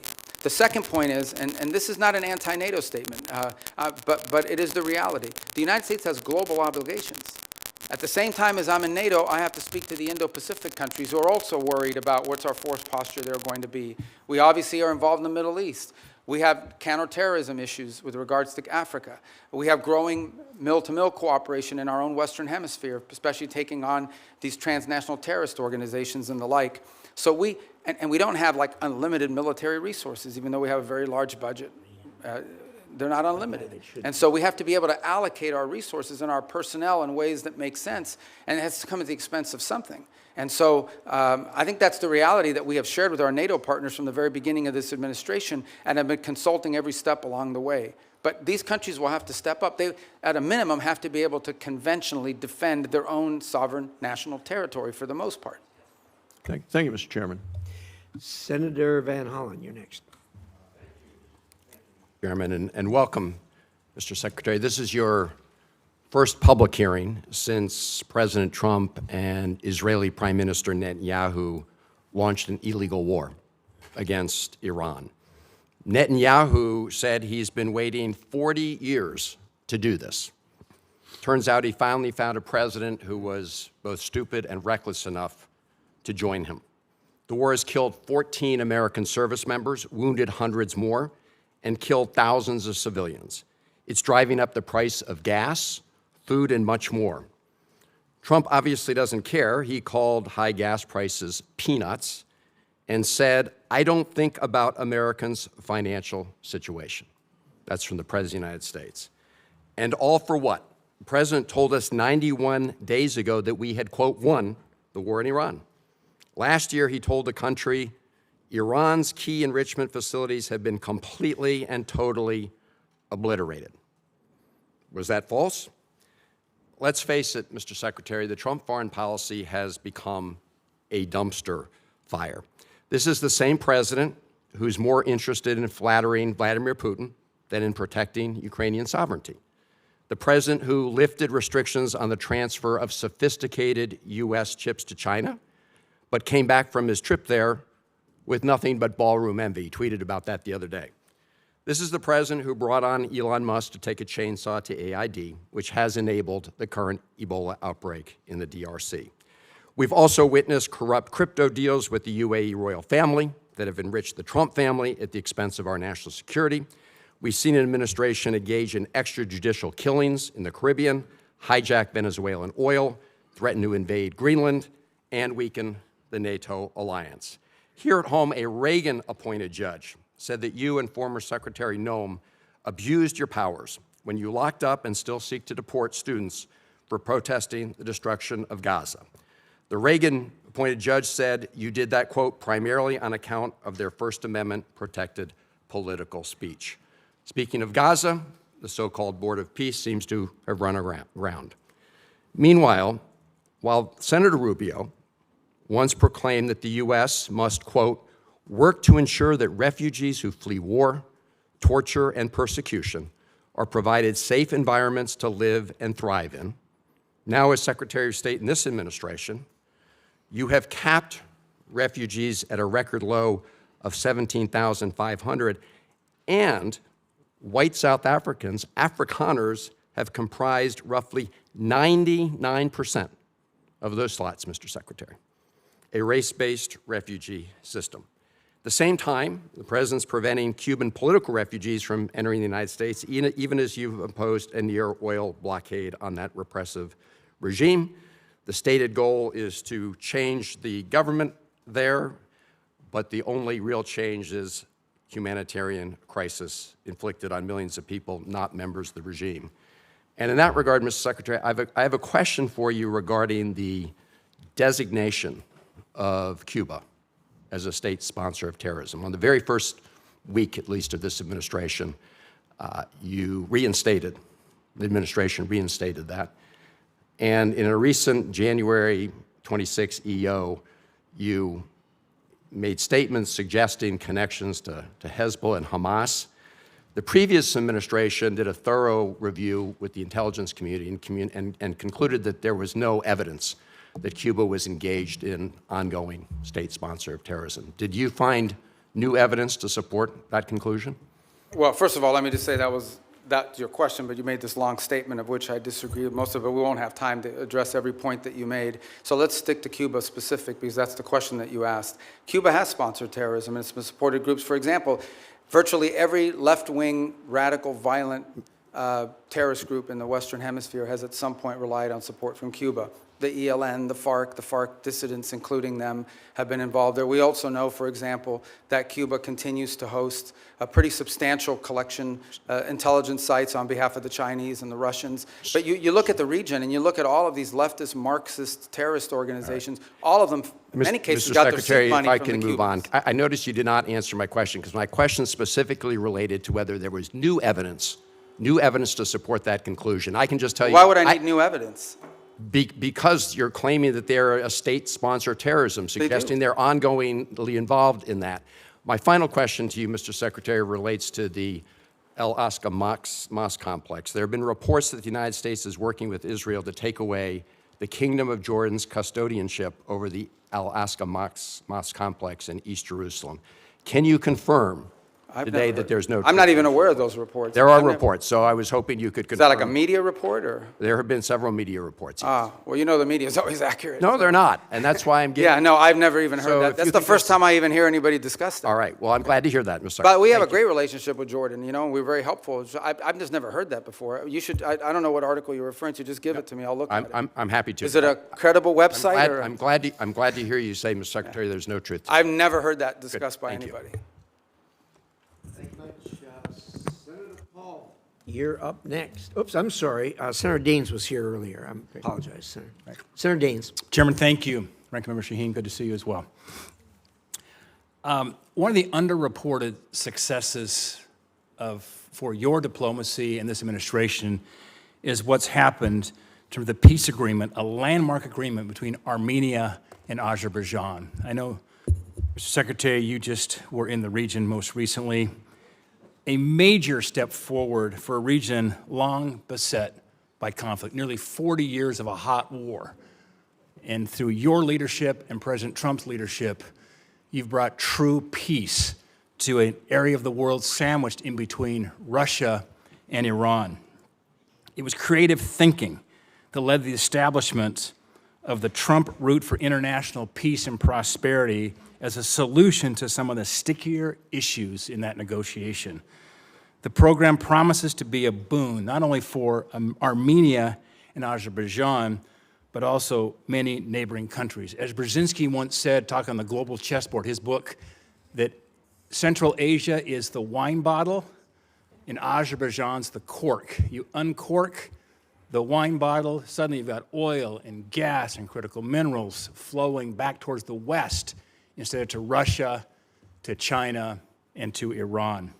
Mr. Secretary, can you tell us a little bit about how you plan to implement the TRIP framework agreements and deliver major economic benefit to both the United States in a very historically troubled region?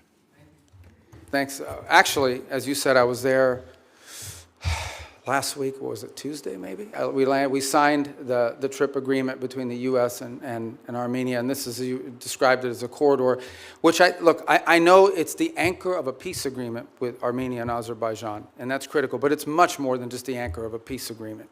It really has the opportunity to revolutionize Armenia's strategic location and become a central hub for trade in the region. It solves the issue of access that Azerbaijan cared about, and it was an irritant in their relationship, but it does much more than that. It has the ability to transform the Armenian economy in a very powerful way. Here's the other thing that it's done. You know, for a long period of time, our relations with Armenia were quite stagnant, and in many cases, I would argue, almost non-existent. It has also reinvigorated that relationship between our two countries and allow us to explore opportunities in all sorts of other fields.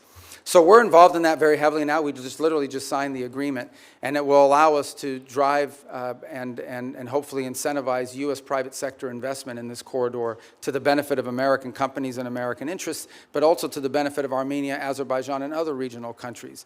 I would also argue, by the way, and just to point out, and I don't mean this again, I think this is pretty well understood in the open source reporting, the Russians are less than happy about our engagement there. I think there's evidence that they would like the current president to lose his election as a result of this growing relationship with the United States. To be clear, we're not there to infringe on Armenian sovereignty. We're not asking them not to be friends with other countries. We just want to be able to have a relationship with them that's built not just on peace. Peace is important, but that's just the beginning. It's the economic opportunities that it provides. There are American companies and American workers that will benefit from it, but the Armenian people will be the ultimate beneficiaries of this corridor opening. Just remarkable, and we were there together, in fact, last August at the White House when President Aliyev of Azerbaijan, Prime Minister Pashinyan of Armenia came to sign that agreement with President Trump's leadership. To think a Shiite Muslim country, Azerbaijan, and Armenia, one of the oldest Christian countries in the world, came together to sign a peace agreement was truly a breakthrough. And so it's an underreported story, in my opinion, Mr. Secretary. I think we need to get the story out. This is a critical geopolitical problem that has been definitely remedied by the leadership of this administration. Yeah, I mean, the key, Senator Daines, is going to be execution. Like, you can sign an agreement, you can have the things in place. We now have to make sure we are focused on driving it and ensuring that to the extent American companies can contribute to the infrastructure, to the railway, to the highway, to everything that needs to happen in order for that corridor to open, and then the spin-off effect of it as well. We don't need to dominate it. We're not asking for an American monopoly economic, but we do want our companies to get a fair shake in there. And by the way, partnering with Armenian companies in many cases, so it becomes mutually beneficial. Secretary Rubio, before my time runs out, I want to bring up one very important final point. As you well know, I've been spending a lot of time over the past few years working with our friends in Central Asia, across the Caspian there, with the 5 Central Asian countries. Things are progressing well thanks to your engagement and encouragement and President Trump's. And we're seeing a lot of fruit from last year's C5+1 summit that was right here in Washington. That being said, there is still a major hurdle to strengthen our ties. One of the key irritants to our friends in Azerbaijan and in Central Asia is the infamous Jackson-Vanik trade restrictions. These are Soviet-era relic restrictions. In fact, Senator Murphy and I are the co-leads on the repeal. It's long past due that we get this changed. Mr. Secretary, is removing these restrictions a priority for you and your department? And removing them have a significant impact on our relations with Central Asia? Yeah, it's a detriment. We'd like to see it removed, and I think you should talk to the chairman and the ranking member about putting it on the agenda with you guys. They're right there. You can tell them. But It's finance. oh, it's finance. Finance You don't have committee. jurisdiction over that? It is. That's my job. And Mr. Secretary, Finance. Well, that's good. That's what I do too. It's not my job. It's and our encouragement from our friends over in the House will be helpful. We'll work with you on that, Mr. Secretary. you should get it Thank you. passed. I mean, Thank you. look, We it need would to be get it very done. helpful. Yeah, it would be. Thank you. Absolutely. First of all, let me say that I absolutely concur with the Secretary and Senator Daines with you, and I've talked to the President about this, as you know. And I have actually talked to the chairman of the Finance Committee, who I know relatively well. We actually have a plan for going forward. You and I are going to meet on that here pretty quickly. I'm glad I have friends in high places, Mr. Chairman. Thank you. But no, you're absolutely right on that, and it's just in the queue. So with that, let us go to Senator Coons. Thank you, Mr. Chairman, Ranking Member, Mr. Secretary, National Security Advisor. Good to see you again. I know from our service here together that you agree that China is the greatest national security threat that we face. And one of the key reasons is their repeated threats to take control of Taiwan by force if necessary. And Taiwan, as we both know, is not just some faraway island. It produces 90% of the semiconductor chips critical to everything from F-35s to iPhones. And its geography makes it indispensable, both to global commerce and military power. Do you agree with that? Taiwan? Yeah, it's not just strategically important in terms of where it's located. It also is the message that it sends to the world if something were to happen to it. Agreed. That's why for decades, really with leadership from the Senate in a bipartisan way, we've provided arms to deter the PRC's potential military aggression. In fact, you introduced the Taiwan Peace Through Strength Act of 2023. In January, Congress pre-approved a $14 billion arms package for Taiwan. It's been 6 months. We haven't received a notification. Have you advised President Trump to proceed with this? Yeah, it's under, but I don't know if you were here a moment ago when I discussed, we just did $11 billion in December, which was, I think, the largest sale in history. Certainly, I think it was more than the cumulative amount under the Biden administration. And I recall during 6 years of the Obama administration, there was zero gone to Taiwan. So some way you would argue that we're trying to make up ground. So why hold off on it now? Well, so the other 14 is being reviewed. It's under review. It hasn't been, I think it's been noticed, but it hasn't been reviewed. I mean, it hasn't been approved yet. So it's here's under my review under the concern. White House. Mr. Secretary, my concern is that President Trump has said publicly that arms sales to Taipei are a great negotiating chip with China. And my concern at a time when the PRC has been far more aggressive than they were in previous years, centerline crossing, circumnavigation of Australia, aiding Iran and Russia in their war goals and aims, frankly, literally helping Iranians target U.S. service members.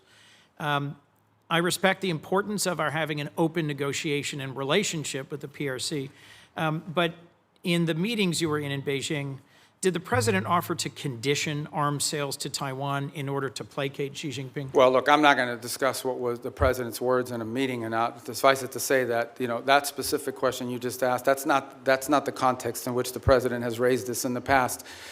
When the president says it's a great negotiating thing, what he's really saying is it's because China, as you can imagine, always mentions this. Like, this is a top priority for them. They are constantly talking about Taiwan arms sales, but that in no way is what is holding up our decision-making or the White House's decision-making. It is something the president will have to decide on the timing of when and how that is executed on. It's been approved by Congress. It's been noticed. The money's available. And as I said, we are just coming off the heels of a very large sale in December of last year.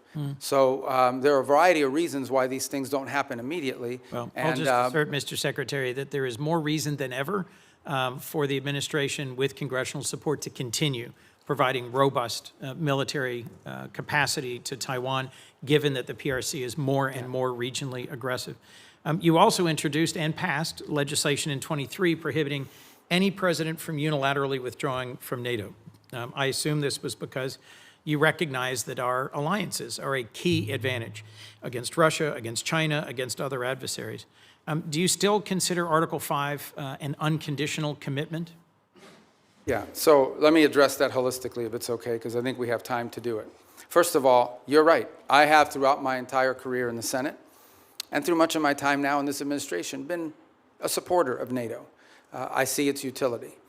The key, and I'm just being honest with you when we talk about this, one of the key arguments that I would always use on behalf of NATO is the fact that it allows us basing rights that we could use in a contingency operation in a time of conflict, in a time of need, that we just have had.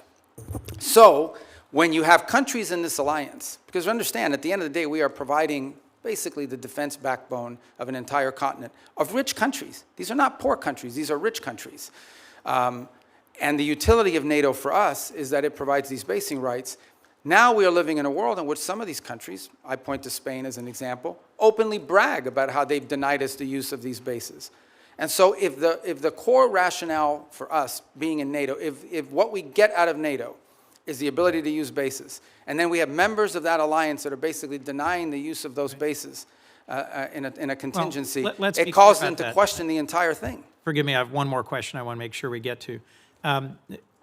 Is it not true that some of the challenges in our NATO relations have only come after President Trump threatened to seize territory from a trusted and reliable and No, I don't think contributing that's partner? fair. Yeah, I don't think that's fair. I think he publicly said both. I know, that but he I would don't think- use tariffs to coerce Denmark into giving up Greenland. Yeah, but just to tell you, look, if you go back and study the history of it, NATO tensions and debates within U.S. or whether we should be in NATO, in the 1970s, it was the reverse. It was the administration trying to stay in NATO and Congress trying to get us out. Yes. I happened to see a speech, they were playing it after he passed away on C-SPAN, Jesse Jackson at the 1988 Democratic Convention calling for the United States to get out of NATO. I So was these there. debates over NATO, you were at As that? was Joe Biden. Oh. And Joe Biden didn't support that position then, and I know. don't support that position now. But Let my me move point to is a that last these debates question, about Mr. NATO have been Secretary. ongoing for a long time.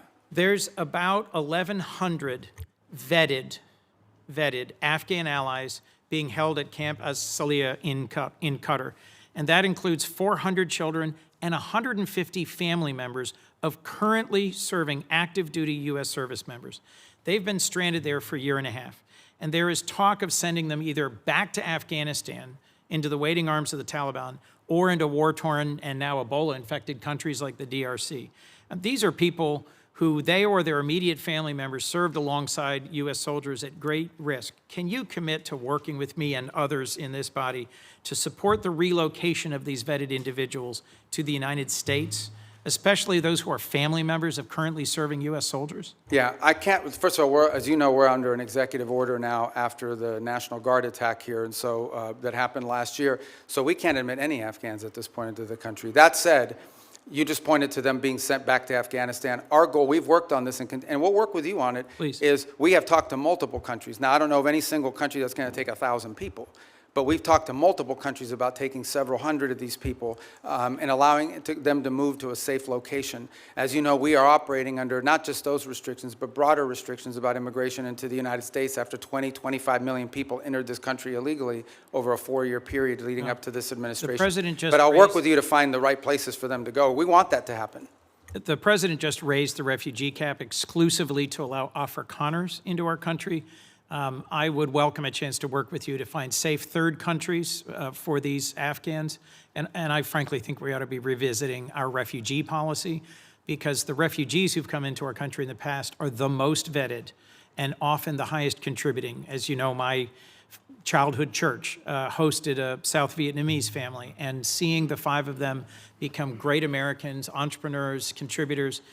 It is refugees from oppression overseas, whether from Cuba or Venezuela, Vietnam or Afghanistan, who have long contributed to the United States. Thank you, Mr. Secretary.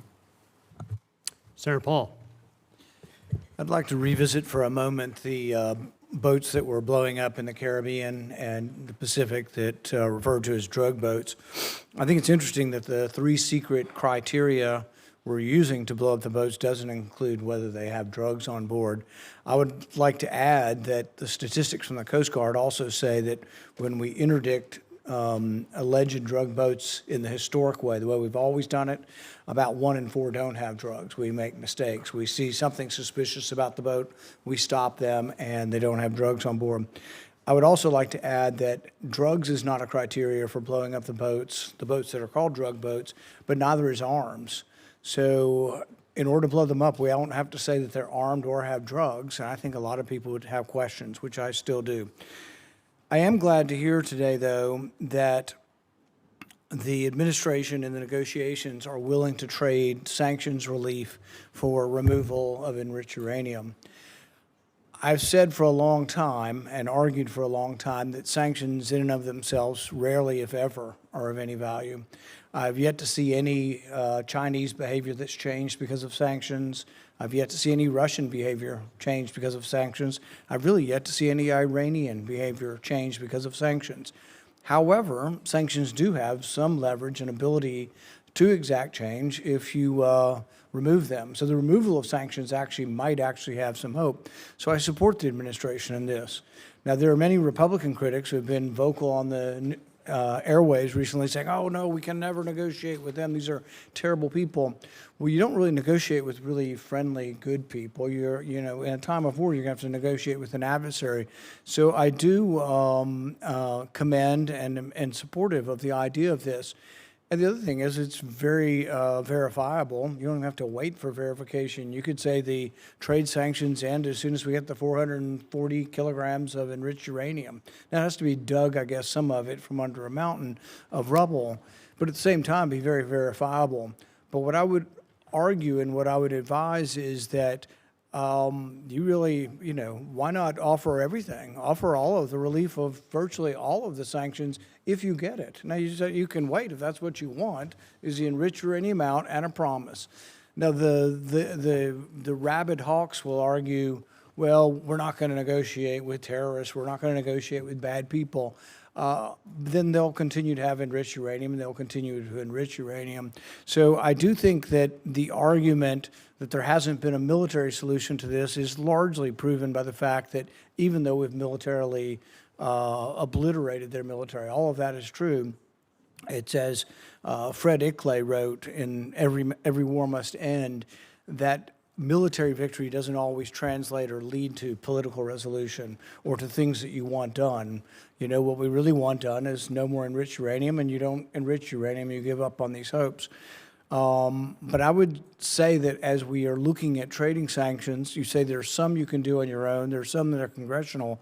I would be bringing in the leaders in the Congress who can give up on these sanctions and hopefully try to get their voice saying yes, if they will give up. Because if you give up a few piddling ones that that won't change things, that the White House has the ability to do, and you still have all these congressional sanctions, if you're on the other side of that equation, you might say, we're not giving up the one thing we think is leverage, the enriched uranium, for maybe a little bit of sanctions relief.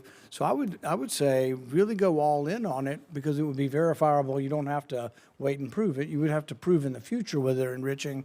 But I think that is a good step forward.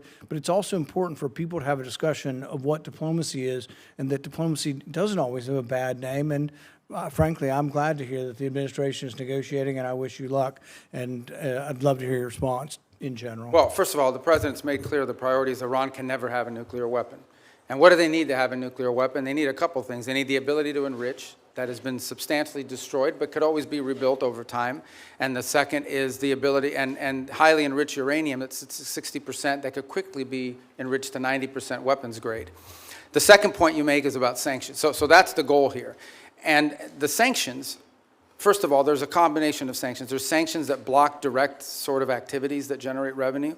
And that's problematic beyond the nuclear program, because they also use this revenue to fund to sponsor terrorism like Hezbollah and others around the region. And then there's the frozen assets, which are related to sanctions, but these are Iranian assets that have been frozen that they don't have access to. So what I would argue, and again, I don't want to get ahead of myself because we're not engaged in this conversation with them yet, but if you get into a situation in which the reason why there are sanctions are because the nuclear program, and so if they comply with what we're demanding on the nuclear side of it, zero enrichment, get rid of the enriched uranium, they're complying with these things, then I think that's the place where the frozen assets could be discussed. The more they give, the more they would get. I think ultimately we will still face other challenges related to Iran separate from the nuclear program, like what they use their money on, which is to sponsor Hezbollah and to sponsor Hamas and to sponsor terrorism around the world. But on the nuclear question, which was the president's been focused on now, no nuclear weapon program, the sanctions that are directly related to the nuclear program, the more they give, theoretically, the more they should be willing to get. What they're not going to get it as a down payment. They're not going to get it as a signing bonus. And I would also point out that negotiations on nuclear matters are highly complex, highly technical. And so it will take some time to work through that, as is sanctions, by the way, highly technical, and in many cases multifaceted. There are UN sanctions, there are US sanctions, there are US congressional sanctions. So there's a lot to unravel there. Is benefit from the idea of trading sanctions relief for activity. And if you don't ever trade them, if you just have them on the book, then I think they're of little value in changing behavior. Thank you. Senator Booker. Thank you very much. Mr. Secretary, you and I talked a lot about Africa, and I raised concerns about a lot of the cuts. We're seeing globally an increase in tuberculosis, an increase in malaria cases. We see a continued ongoing on the continent HIV crisis. And the United States has pulled back from a lot of its investments in those areas. Now with the crisis with Ebola, we see that the challenges that have been brought about as a result of our surveillance, early detection, and the like. So I'm just very concerned about what the administration's strategy is, because we're clearly seeing here that what goes on the continent of Africa directly affects our public health as well. Well, first of all, I don't agree with that assessment. I mean, first of all, it's not about cutting back. The response here is not just how much money you spend, it's what results you're going to get. Now, let's talk about Ebola for a second. Ebola, the outbreak in Ebola was in a war-torn, isolated, rural area in the DRC. That's where that began. Since that time, our response has been very quick, very rapid. Well, so you're saying you did not cut early detection periods. I'm not talking I'm about saying that whatever you're pointing to as the cut is not the reason why there was an Ebola outbreak. I'm not connecting the two. I'm simply saying. Well, you are connecting them. You said that our cuts Senator in Rubio, I'm not trying to get in an argument with you. I would really like to actually have my questions answered. So very quickly, we cut early detection when it comes to infectious diseases on the continent. Factually, this is not an opinion. We made those cuts. We cut early warning systems on the continent. It had nothing to do with the Ebola outbreak. So I don't need to tell you, Secretary Rubio, that we're living in a place where an infectious disease crisis anywhere is a threat to public health everywhere. The United States has made major reductions in these areas that have put us more at risk. If you're talking about this clearly Ebola crisis, there's other things and other cuts we've made, and you see it factually. Even our own State Department personnel that I've talked to are saying we're less prepared for a global outbreak than we were before. And my worry is, specifically in a budget hearing, is this budget makes even deeper cuts into the kind of things that could prevent the next outbreak, or, as we've seen unfortunately with COVID, have us more prepared. Yeah, I don't agree with that assessment. I don't know who told you that at the State Department. So just let's as an move example, on. My time is limited. I know, that's an important question. I don't want to eat up your time, but I need to answer that because I just don't agree with that. Mr. Secretary, you can't even agree on the facts. Because that's not accurate. I mean, again, you look at what we've entered into with these It's not accurate that we cut early detection. Because those have all been repurposed in different arrangements that we now have with these countries. As an example, Well, I would like, for the record, because we're not going to cover it in my short time, if you're telling me we are as prepared or more prepared before the Trump administration came in, I'd like to see the facts. I think when these reforms are finalized, which we're on the verge of doing, we're actually going to be better prepared. We are responding today faster, not just to humanitarian crisis, but to outbreaks than we were before. We are responding in some cases within 72 hours, are able to move funds to task, which you weren't able to do in the old system. And we're also building the capacity of these nation states through these compacts. May I please reclaim my time to shift gears? The Strait of Hormuz, I was listening to the conversations you had with some of my colleagues. We've now seen the Strait close for months, and you explained that we're going to see an opening of the Strait, and ultimately the exchange we will get for that is, after that fact, we will release certain sanctions. Is that correct? No, that's not what I said. What I said was that if they open the Straits, we will lift our blockade. The Straits and the blockade are what are interrelated. And so for the nuclear program, in exchange for getting rid of the fiscal material out of country, I imagine, is what the highly enriched uranium, we would release sanctions. Is that correct? Well, it's not just that. It's also their enrichment activity. They would have to, they would have to make very severe and significant concessions on what they intend to enrich in the future. And already with the March relaxing of sanctions, allowing Iranians to sell oil to the Chinese, estimates have been between $10 and $50 billion they got from that relaxing of sanctions. How much money might we see in a deal in our relaxings of sanctions in order to get rid of the highly enriched uranium and stop their enrichment? Well, let me just tell you on that portion. The sanctions that were released on Iran were boats on the water. And so that oil was already out in the marketplace. It was sold at market rates, but the sanctions covered, and to the extent we've been able to enforce them, we have the revenues of those sales. So yeah, the Iranian oil was unsanctioned so that it could be sold, but the revenue would have to flow back to blocked accounts, which our sanctions were able to go after. We've also seized, I believe, 6 vessels in the Indo-Pacific that involved Iranian sanctioned oil on top of it. So that wasn't necessarily a trade. They didn't get $50 billion directly as a result of. They might have gotten some of it. They certainly didn't get the majority of it. They are now losing hundreds of millions of dollars a day in revenue because of the blockade. And the blockade exists because of what they're doing in the Straits. Right, and I guess the conclusion I have, and my time's expired, is that the Strait of Hormuz was open before this unjustified war. We're now scrambling to try to find a way to get it back opened again. Not only is it causing economic havoc to our country and to residents all around this nation, families trying to make ends meet, but you see on top of that, the Iranians finding ways to leverage that, as we allowed them to do with the Chinese for tens of billions of dollars. And so my point is, before we even get to a nuclear negotiation, this regime is getting money to rebuild, purchase more drones, cause more havoc. And this is before we're even trying to get back to a But I apologize, I don't understand how they're getting this. What revenue are you referring to? Well, there's two sources of revenue we're seeing. One is the revenue from the Chinese, that's factually documented. And number two, the revenue that you're proposing that they should receive by releasing all of their highly enriched uranium, as well as in making a commitment about their enrichment capacities. Okay, yeah. Hold on. And that was the exact deal that you guys vilified, that the president and you vilified President Obama from having. Yeah, no, So I don't here think we those have are a not the worse situation where Those are not the same our deals. adversary and our enemy, who's causing havoc in the region, who is funding proxies and terrorists, has discovered, thanks to you all, the power of shutting down the Strait of Hormuz. No, they didn't which discover. is They all- knew that a long time ago, and they've done it before. Clearly, we all knew that a long time ago. That's why this And they intended to do this at ill-conceived some point war in the should have future never as well. happened. Yeah, but You have made our adversary in a stronger negotiating position. We are the strongest nation on the planet Earth, and we're in a stalemate with Iran. And now we're begging to get back into a deal that you all We're not trashed begging. in the first place. There's no one begging. I don't Clearly, know. this is a Senator shame. Booker, your time's up. But can Senator I just- Rubio, since he's I do gone want to over, you address can some of these points respond. because they go to the heart of the matter. No one's begging for anything here. The Iranians might be begging because their economy's losing hundreds of millions of dollars a day. That they are losing. Understand, Iran had street protests going on before all of this started. All of those factors, economic factors in Iran, are far worse today than they were 6 months ago when those protests were happening. They have hyperinflation, their currency's completely devalued, they're struggling to make payroll for their government workers. Iran is in a very serious situation, and if it was up to the political class there, and I understand everybody there is sort of radical in some way, but if it was up to the people that actually like go to elections and wear the suits and you see on TV, they'd probably make a deal tomorrow.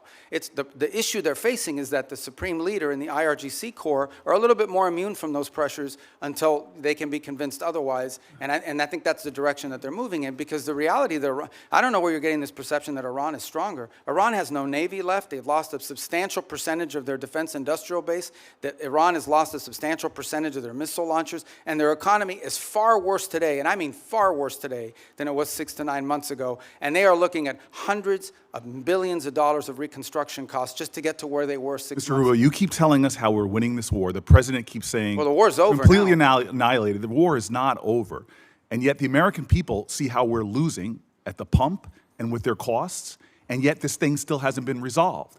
Every day he tweets out, oh, we've obliterated them, we've annihilated them, they're going to surrender. But yet we still find ourselves spending billions of dollars a week Senator on Booker, a war abroad. you've gone way over. And It would be nice if we had hearings where people Thank had to you, be held Senator accountable. Booker. Senator Scott. All right. Secretary Rubio, so first off, do you think it's important to Americans that the Iranian regime doesn't have nuclear weapons and ability to destroy? I think it's important to the world. Yeah. The whole world. I mean, this question about the Straits is a great example. Imagine, the Straits gives them leverage. Imagine what nuclear weapons would give them leverage to do. At that point, they wouldn't even have to announce that we're controlling this. They would just say, we control the Straits. There's nothing you can do about it because our nuclear weapon will allow us to do it. You will have to pay us a toll for using an international waterway from now on, and you can't do anything to us militarily because we'll blow you up with a nuclear weapon. That is the leverage that they were trying to build. If they ever got a nuclear weapon, not only would they have a nuclear weapon, not only would they control the Straits, they would be able to act with impunity because you wouldn't be able to touch them. You wouldn't be able to do anything about them. Right. I want to thank you for what you're doing. Let's talk about Latin America, which is, as you know, important to a lot of people in our state. So thanks for what you've done with both Venezuela and Cuba. Let's do Venezuela first. I think every Venezuelan I know is appreciative of what happened with Maduro. And I know you have a three-step process to get to democracy there. Can you talk about where you are? I mean, I know you've busted your butt to try to get Delcy Rodriguez to do the right thing. We still, unfortunately, have political prisoners not released. We still have oppression. So can you just talk about the process you're going through? Well, first of all, I remind everybody, what's today, the 2nd? So it's literally been 5 months. Right. Like, I know it seems like it was 10 years ago, but it's been 5 months. And I think Venezuela is in a better place today and in a better trajectory today than it was 5 months ago. Now, is it where it needs to be? Is it where it needs to ultimately wind up? The answer is, of course, no. Ultimately, in order to truly transition, they have to have multi-party, free and fair elections. But the conditions for free and fair elections are the following. First of all, you have to have a free and open media. And while you've seen independent journalists are now, for the first time, activated again, that has to exist. Political parties have to be given the space and time to organize.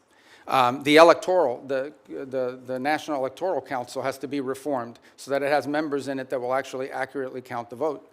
You have to have certain conditions in place. I'm not telling you that's 5 years from now, but it's been 5 months, so I want to be relative to that. Here's what I can tell you. For the first time, certainly, since whenever, in the pre-Chavez era, maybe ever, and certainly since the post-Chavez era, the oil wealth of the country is not being stolen. The oil wealth of the country is going directly to pay government workers, buy medical equipment, audited by KPMG. That's a significant advance. That's not a permanent situation, but that's a very valuable one today. You have seen reforms. You have seen, for example, the infamous prison, El Acoide, has been closed. You still have about 400 and something, what we determined to be believed to be political prisoners, but you've had many others that have been released, including many high-profile ones. You've seen a systemic reform in individuals involved in their government, replaced by new people. Some we don't know well, others we know a little bit about, but certainly better than the people whose place they took before. You've seen a level of cooperation on a couple of topics that I actually can't even discuss in a setting like this, but be more than happy to talk to you about, any of you about, in the appropriate setting. And I think that's been a positive. By the way, you've seen the retrieval. The United States, with the full cooperation of the Venezuelans, went in and retrieved highly enriched uranium. They had highly enriched uranium in their country because of an old reactor program, not because of nuclear weapons or anything, and they wanted it out of their country. And we were able to go in and actually retrieve it along with the UK mission that went in with us and get it. We have a functioning embassy, and we have direct flights for the first time. Venezuelans are now able to go back, not just visit relatives, but begin to engage in the economic life of the country. All of that is to say, it's been 5 months, there is a lot more to go. This is not the direction we want Venezuela to be. But what I will say is that the Venezuela that's there now, under the interim authorities, does not pose the threat to the United States that it posed 5 months ago, when it was an open base of operation for Iranian operatives, for Cuban intelligence, and for others who used it as a base of operation against the national interest. But we have a lot of work to do. We are nowhere near where we want to get to there. Can you give the same thing about Cuba? Cuba's a very different thing, yeah. I think the misnomer about Cuba, or the misunderstanding about Cuba's actually not controlled by the government. Cuba's controlled by a military holding company named Gaesa. And Gaesa virtually owns anything, they own the tourist sector, they own mining, they own the gas stations, they own everything. They generate about 70% of Cuba's GDP is under the control of this military company. And they're sitting on between $14 and $17 billion in assets. So you have people literally starving, people literally like power grid that hasn't been maintained in 10 years. And yet you have this holding military company sitting on these assets. And by the way, not a penny of the money in the military holding company translates over to the public treasury. So the fundamental challenge we have here is that Cuba needs to be, in order for it not to continue to be a failed state, which poses a threat to the United States, they need systemic and serious reform. They need to have economic reforms, and the question is, can they possibly reform, given the people who are currently in charge, both of Gaesa and of their government? And I think the answer is they can. I really don't believe this system is capable of reform unless new people take over or a new mindset takes hold. Now, we've engaged in conversations with them. We've offered them what I think needs to happen in order for their economy to recover. And that's the last point I would make, is I think somebody raised this issue of oil blockade.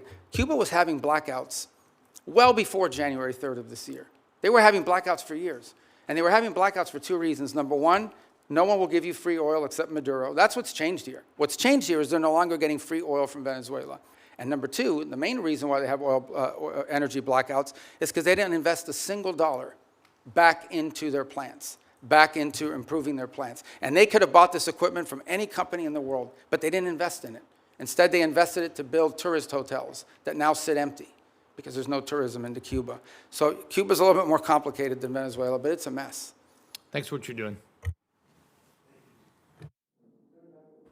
Thank you, Mr. Chairman. Secretary Rubio, I trust you're familiar with then CENTCOM commander and future Secretary of Defense Jim Mattis's famous quote about the importance of funding our foreign policy apparatus. In 2013, in response to a question from the now chairman of SASC, General Mattis pointed out that if you don't find, and I quote him, if you don't fund the State Department fully, then I need to buy more ammunition ultimately, end quote. Unfortunately, despite his service in the first Trump administration, the second time around, you seem to have taken the message as a blueprint rather than as a warning. The budget that you're presenting today cuts the State Department by about a third, after you previously tried to enact steep cuts and eliminations last year, many of which were already rebuked by Congress on a bipartisan basis. Time and again, this administration uses our military as a first tool of choice, manufacturing new crises and new conflicts that worsen the situation for folks abroad as well as for American people back here at home. And now you're here to justify a budget request that further undermines our diplomatic apparatus, the tools and professionals that are critical for not only preventing crises before they begin, but those who will be responsible for negotiating our way out of Trump's war of choice in Iran and whatever other nightmares he dreams up with. So based on how this administration has conducted itself for the last year, our adversaries are learning that the United States is not a reliable negotiator. They're learning that we will quickly turn to using force before working to alleviate crisis points and prevent war. I'm very concerned that that in turn increases the risk of our adversaries jumping to use force first, increasing risk to American citizens and American interests around the world. We saw that instinct for the military option in the Caribbean and in Venezuela. And now we're seeing threats of it in Cuba while we're still engaged in the Middle East, where President Trump is blowing a shocking amount of money and failing to uphold his solemn duty to put our service members at risk only for the most serious and imminent national security threats to American people. Mr. Secretary, you also wear the hat of a national security advisor. So with both that hat and as Secretary of State, do you agree that this administration has spent more on Trump's war in Iran than you are requesting today for this entire State Department budget request? Yeah, I can't speak to the Department of War would have to speak to you about the money and what they calculate are the costs. I can't give you an accurate answer on that because that's not the thing that I look at. I would think you would have some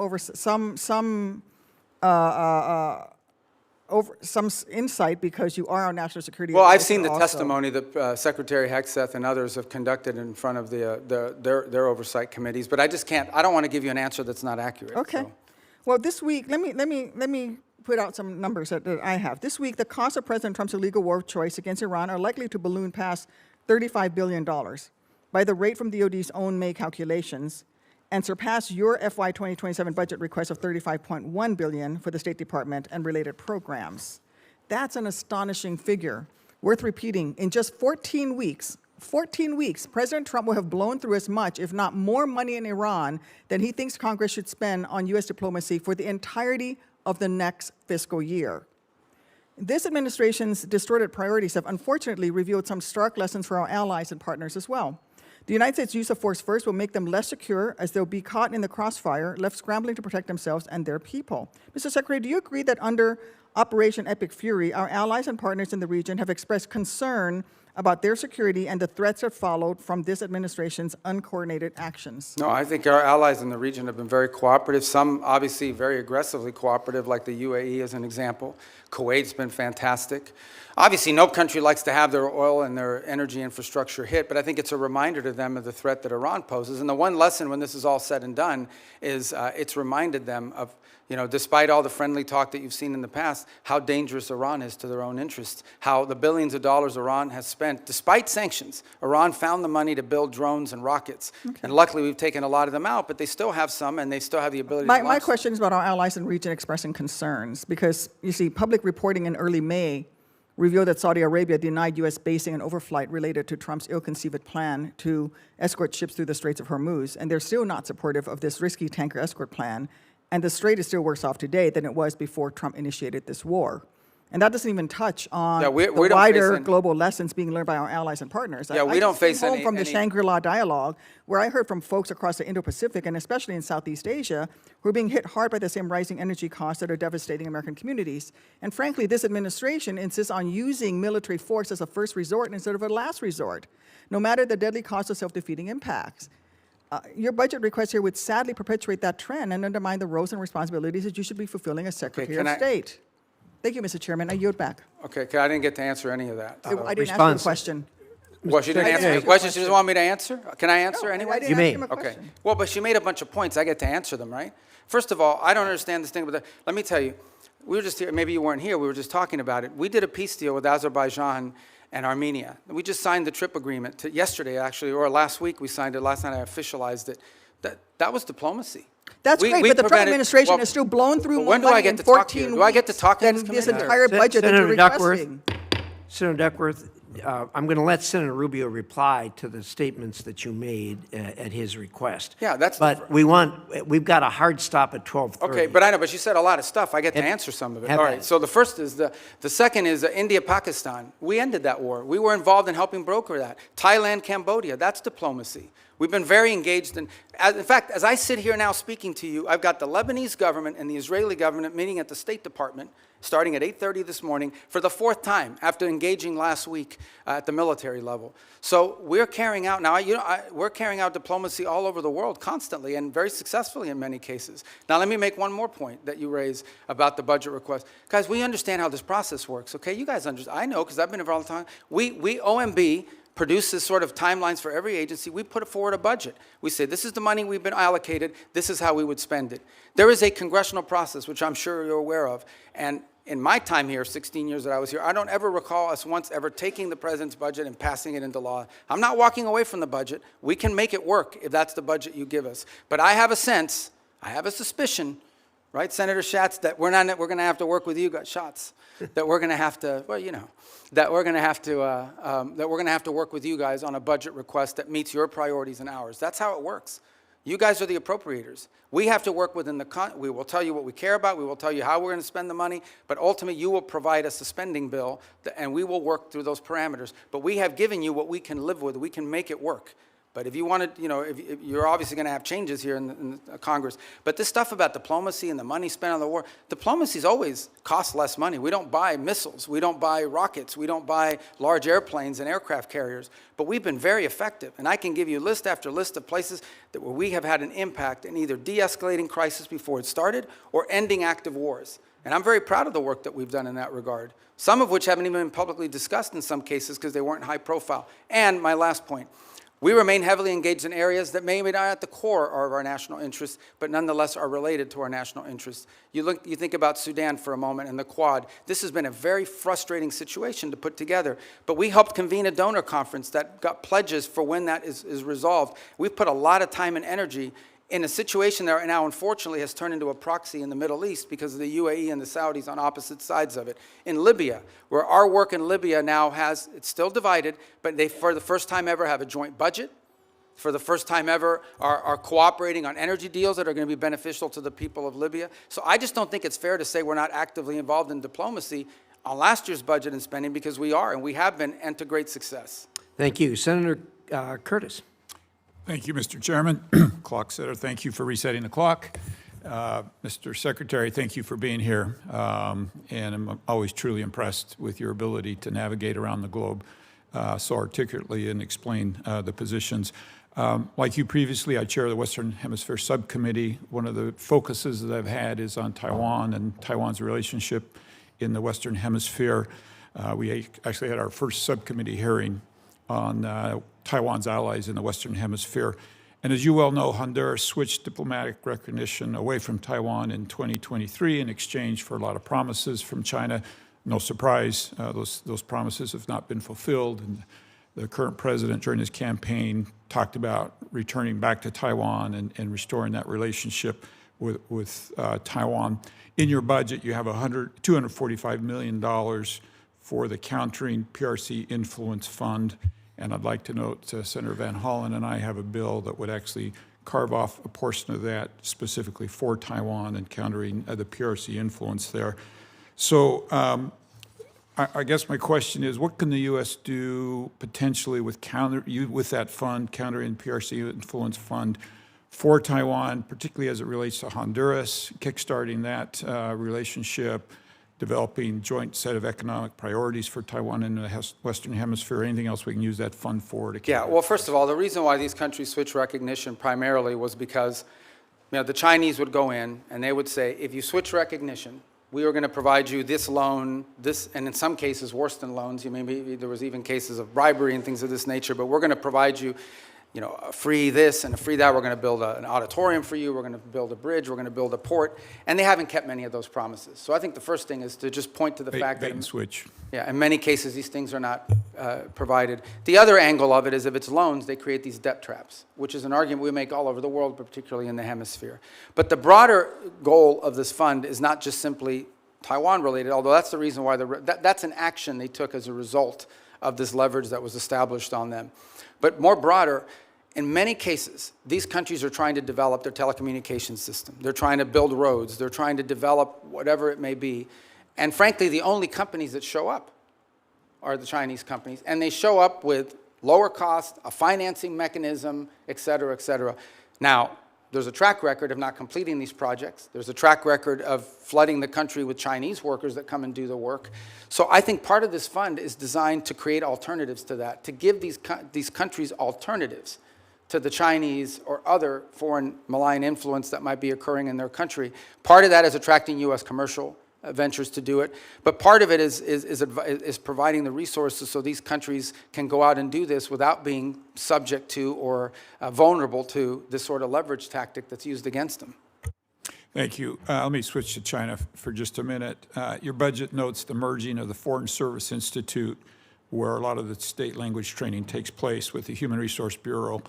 And I'm hoping that can improve the language capacity. But here in the Senate, I've picked up the Uyghur Policy Act, which you led when you were here.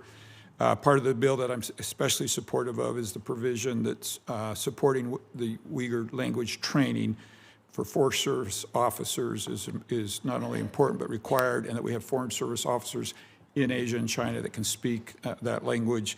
I think it's absolutely vital that our diplomats be able to understand the people in their own language as to the abuses that are going on there. Given your previous experience on this bill and the department's focus on the CCP's repression, do you still support this provision, and can you just speak to how important this is? Yeah, well, I think obviously the Uyghur language is not a widespread language around the world, but it's incredibly valuable in an important part of the world.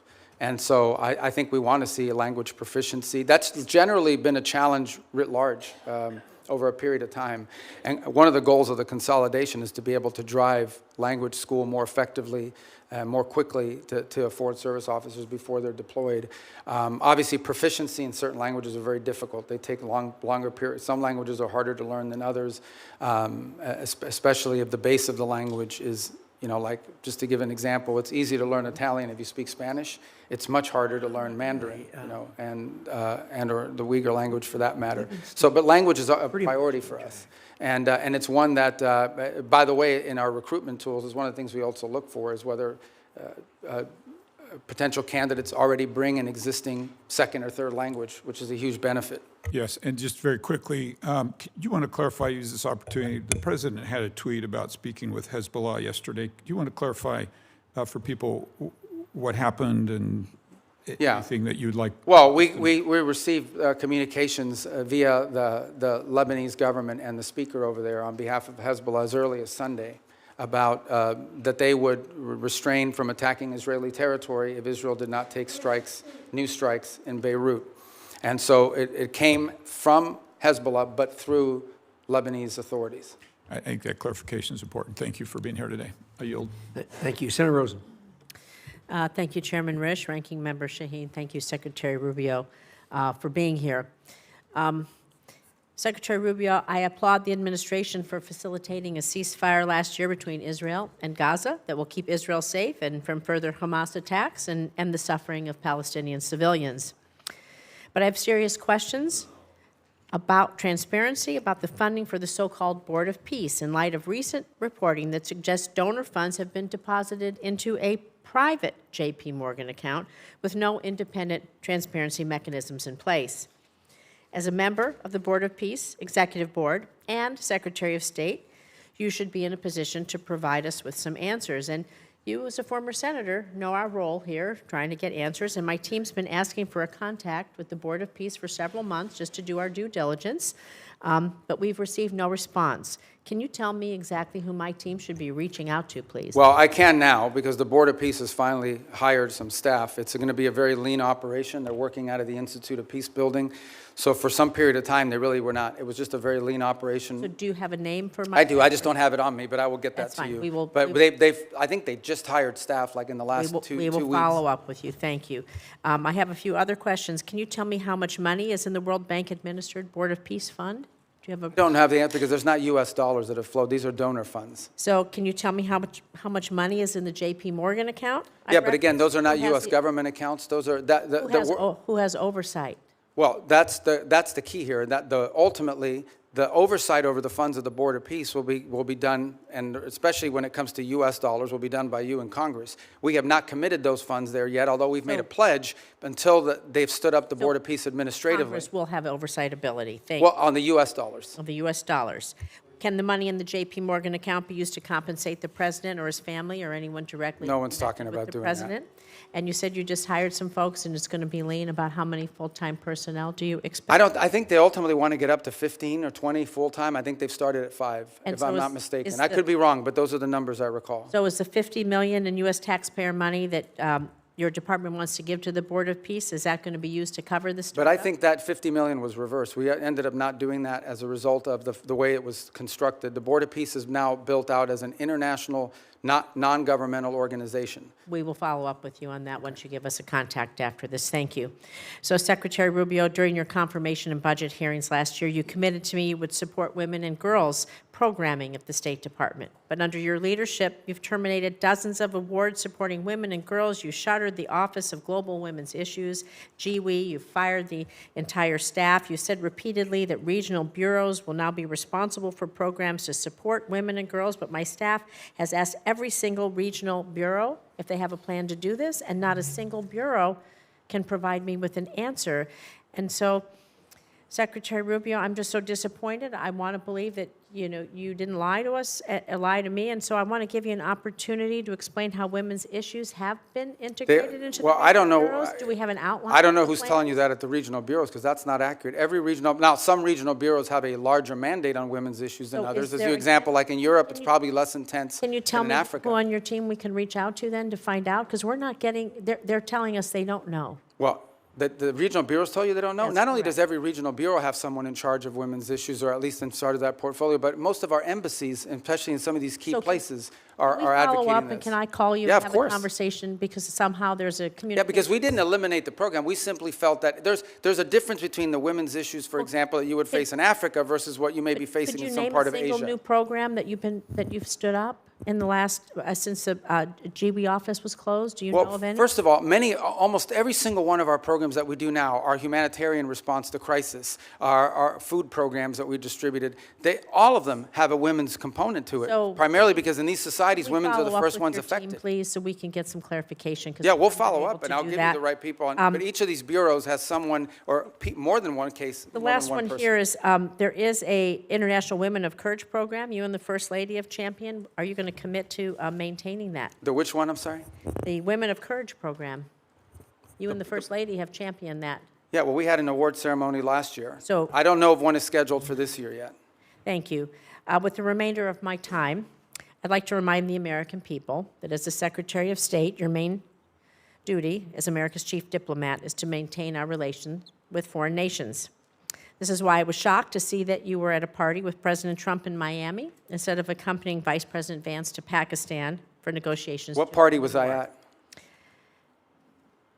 I was at a party? It's publicly reported, and there's photos there. But In what fact, party? Steve No, Witkoff but and you're going to Jared say that. I'm going to Kushner- answer it. I'm going to answer But that let me question, because finish that's an my absurd statement. As I was soon not as at a I party. finish my paragraph, All right. he can answer. Because people are going to In fact, slander me. I'm going to answer Steve it. Witkoff and Jared Kushner, both of whom were never confirmed by this body to be America's diplomats, accompanied the vice president in the negotiations. Even Iran's foreign minister was not there, yet you were not, was there, excuse me, and you were not. I just feel that's embarrassing for us, and it's embarrassing for you.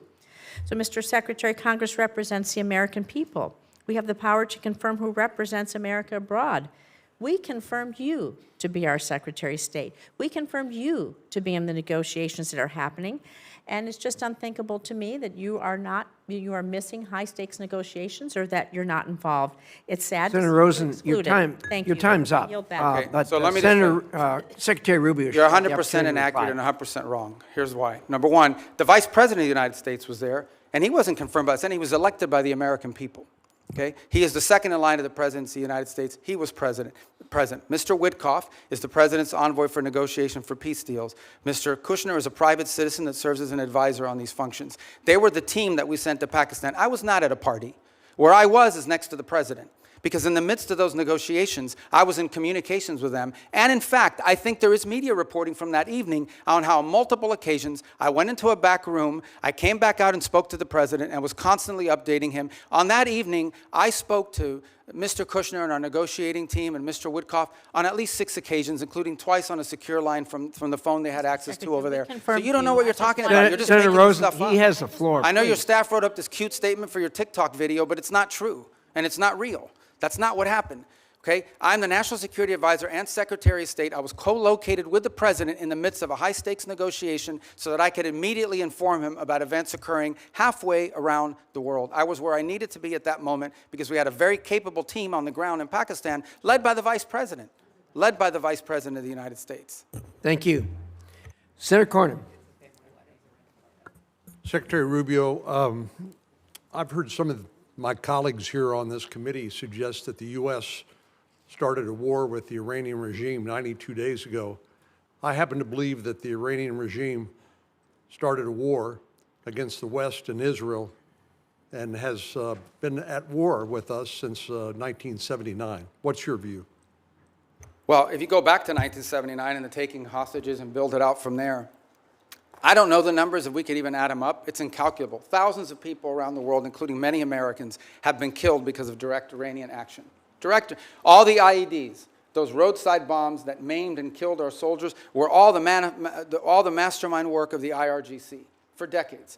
The IRGC sponsors terrorist attacks all over the planet. In fact, they were involved, for example, in the bombing of a Jewish center in Argentina in 1993 or 1994. They're consistently, it's now, we have people convicted in the United States of America, and one was arrested yesterday, Iranian agents plotting the assassination of American political leaders, including the President of the United States.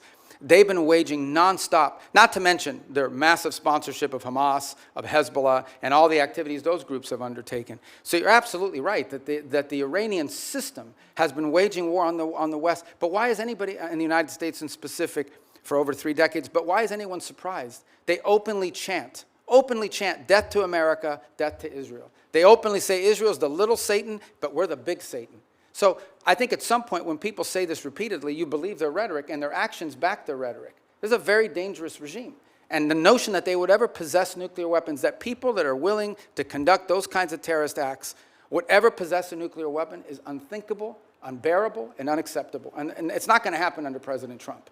So ever since since the Iranian nuclear program started, and they basically blocked the IAEA and others from doing the inspections that would be required in order to monitor their use of enriched uranium. We've had presidents, Democrat and Republican, say that a Iranian nuclear weapon was unacceptable. But it took President Trump to actually do something about it.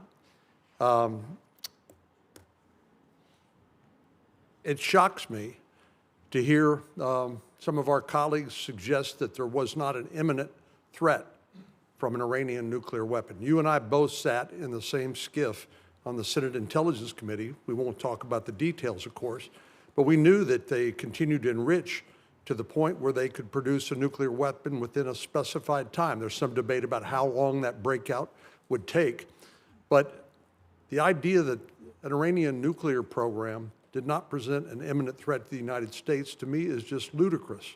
And I think it defies all evidence to the contrary. But do you think if they had acquired a nuclear weapon, that would change the ability of the United States and our allies like Israel to deal with this nuclear-armed Iran? I think if Iran ever acquired a nuclear weapon, they could very well use it because given the theological nature of their decision-making. But just as problematic is they would have immunity.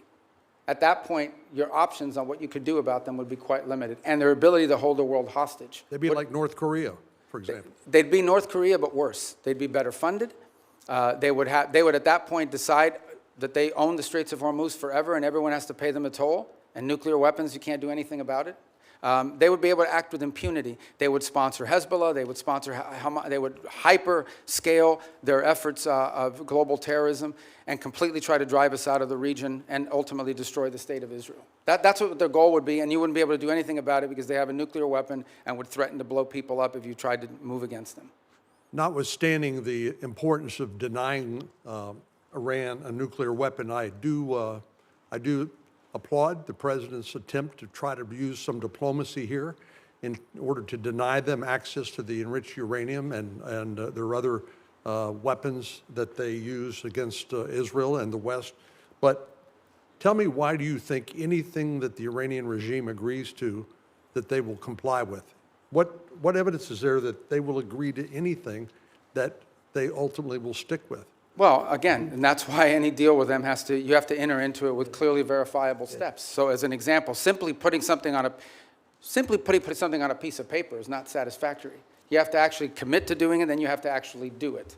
And so that's our view of it. Our view of it is that any concessions that are made, and I don't even call them concessions per se, but any arrangements that are made with Iran have to come after not just they agree to certain things, but they actually do certain things. And let's be clear about this, because I don't think this is talked about enough. If what Iran wants is nuclear energy for their country, there are mechanisms to do it. There are countries all over the world that have nuclear energy, but they don't enrich. They certainly don't enrich the 60%. They don't do it hidden in a mountain, deep buried underground somewhere. If what they want is nuclear energy, they can have it. There are mechanisms for them. The problem with Iran is not that they want nuclear energy. The problem with Iran is that everything they do is consistent with the activities of a nation that seeks to develop a nuclear weapons capability. Thank you, Senator. Senator Schatz. Thank you, Chairman. Secretary, thank you for being here. Tomorrow, I'm going to have you in the Appropriations Committee, and we'll walk the list that we talked about a couple of weeks ago on a conference call, so I won't cover that. I want you to sort of answer the China watchers who saw that visit to China and saw that NVIDIA is now going to sell H200s. I understand that's not our highest technology, but it's better than what China has, and that's why people are worried. And that, I mean, it's pretty plain that the president violated one of the 6 assurances. I understand that the ambassador and you and others have sort of followed up to kind of smooth the edges, but I mean, it's pretty clear. He says, we discussed arms sales in great detail. It depends on China. It's a very good negotiating chip for us. So what do you say to China watchers who say they got some pretty good deliverables and we didn't get much? I don't see the trip. There were some deliverables, you know, the purchase of additional Boeing aircraft, which of course is beneficial to the Chinese as well, but helps our company, some of the agricultural concessions. But the trip was largely, for the most part, about the fact that the 2 largest, most powerful countries in the world have to have direct interaction with one another. And this was an opportunity to do it. He will reciprocate by visiting the United States later next year. Separate from that, and I don't know if you were here at the outset in my opening statement, or maybe it was in response to one of the questions, I think 2 things are clear. Number one is that we're entering into a period of strategic stability that I think serves the interests of both countries, because the last thing we want is a largely destabilizing event in the Indo-Pacific. But the second is that there are clear differences of priorities. There are clear irritants in that relationship that are longstanding and that are going to be long-term. Critical minerals dependencies, things of this nature. So it's one of those relationships that's going to require very deft diplomacy and mature decision-making. Sure, and this is why I like our engagement. Like, that makes sense to me, but it seems to me that if the main objective is to kind of touch gloves and initiate conversations, then why give away any of the things that they're already seeking in exchange for essentially nothing? I mean, you're basically saying it's better to talk than not to, it's better to engage than not to, it's better to be in a period of stability than not. I agree with all that. I just don't understand why we would want to sell them our second best chips, and why we would start to at least complicate the question of our assurances regarding Taiwan. I'm going to move over. We're going to stay in the Asia-Pacific region. The Marshalls, the Philippines, and Tuvalu have declared a national emergency on their energy situation. South Korea says its energy crisis is a war-like situation. You've been around a long time on this committee and now as secretary. It is always the case that something in the Middle East undermines our ability to project power in the Asia-Pacific region. But it's not just a question of opportunity cost and attentional challenges. Now we're talking about our allies in the Asia-Pacific region really taking it on the chin with energy costs because of the Strait of Hormuz. What do we say to them? Just hang in there? Yeah, no, a couple points. It's one of the steps that we've taken and some of the things that we've done around the world, whether it's the release of strategic reserves, whether it's not popular, but, we got questions about here earlier today, but making available for a limited period of time both Iranian oil on the water, though they don't enjoy the revenue of it, and some of the Russian oil on the water as well. The third point, though, that this points to is a much deeper one, and that is that while the Straits of Hormuz provides about 20% of the global oil supply, it is probably 80 or 90% of the supply in the Indo-Pacific, given the geography and so forth. So one of the things that I think is going to come about as a result of all this in the long term is more diversification in where they're going to get their energy from, including from the United States potentially, certainly with Japan and some other countries in the region will benefit But you know that the sort of project It takes timeline- time. It all takes time. So Understood. That's like cold comfort if you're running a country and your gasoline and your fertilizer and all your input prices just skyrocketed because of President Trump's decision to go to war with a country clear across the world. But see, I understand your point, but I also think in all these questions, we're getting a lot of questions about us. I don't think it's fair because ultimately, the people who have closed the Straits of Hormuz are Iran, and they're doing so in violation of every international law you can imagine. The Chinese are against it. Everyone is. We have, I think, a record number, 140 co-sponsors at the United Nations on this resolution that hasn't come up for a vote yet to condemn what they're doing and to reopen the Nobody's Straits. defending what Iran is doing. I think what we're saying is this was not just predictable, it was predicted. This was what everybody said. You don't have to be some expert in foreign policy. You don't need to get into a skiff. You could literally put this into an LLM and say, what'll happen if we take kinetic action against Iran? And the first thing that would pop out is, well, they'll probably close the Strait of Hormuz. So it's really shocking to me the degree to which this administration expresses shock that the thing that everybody said was going to happen ended up happening. But here's the point I would make on that, and that the reverse of that is, so that the alternative is to say, well, then we have to go ahead and let Iran develop a nuclear weapon or they'll close the Straits of Hormuz. I mean, at some point you have to take action on this situation, understanding there'll be a reaction to it, but it cannot be. Iran will always have the ability to threaten the Straits. You don't need much sophistication to, if you threaten commercial vessels and shooting them, they're going to stop moving. Dropping mines, by the way, it's not just Iran that can do it. The Houthis could do it in the Red Sea, and they're not nearly as large as Iran is. I think this is a more fundamental challenge, and that is, are we now forever limited doing it? Do we just have to let Iran go ahead and develop a nuclear weapon because of their threat to close the Straits of Hormuz? That's an untenable situation. Secretary Rubio, thank you. But I'll see him tomorrow, so don't worry. Yeah, okay, that's good. Tomorrow's a probe. I know we're supposed to have a hard stop at 12:30, but No, we'll do it. Senator Let's go. Cruz has been patient. I hope you'll give us Only because it's him. one We'll more do it. bite Let's of the go. apple. Thank you, Mr. Chairman. I will say, Mr. Secretary, since you left the Senate, I've been obliged to serve Cuban coffee in my meetings because you left me as the only Cuban American left behind. So come by if you want a cafecito.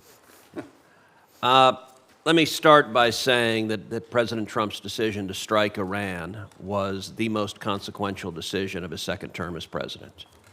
And I want to commend you, I want to commend the President and the entire administration on the extraordinary success we have seen. In less than 40 days, the United States has utterly and completely destroyed the military and nuclear infrastructure that the Iranian regime spent nearly 50 years building.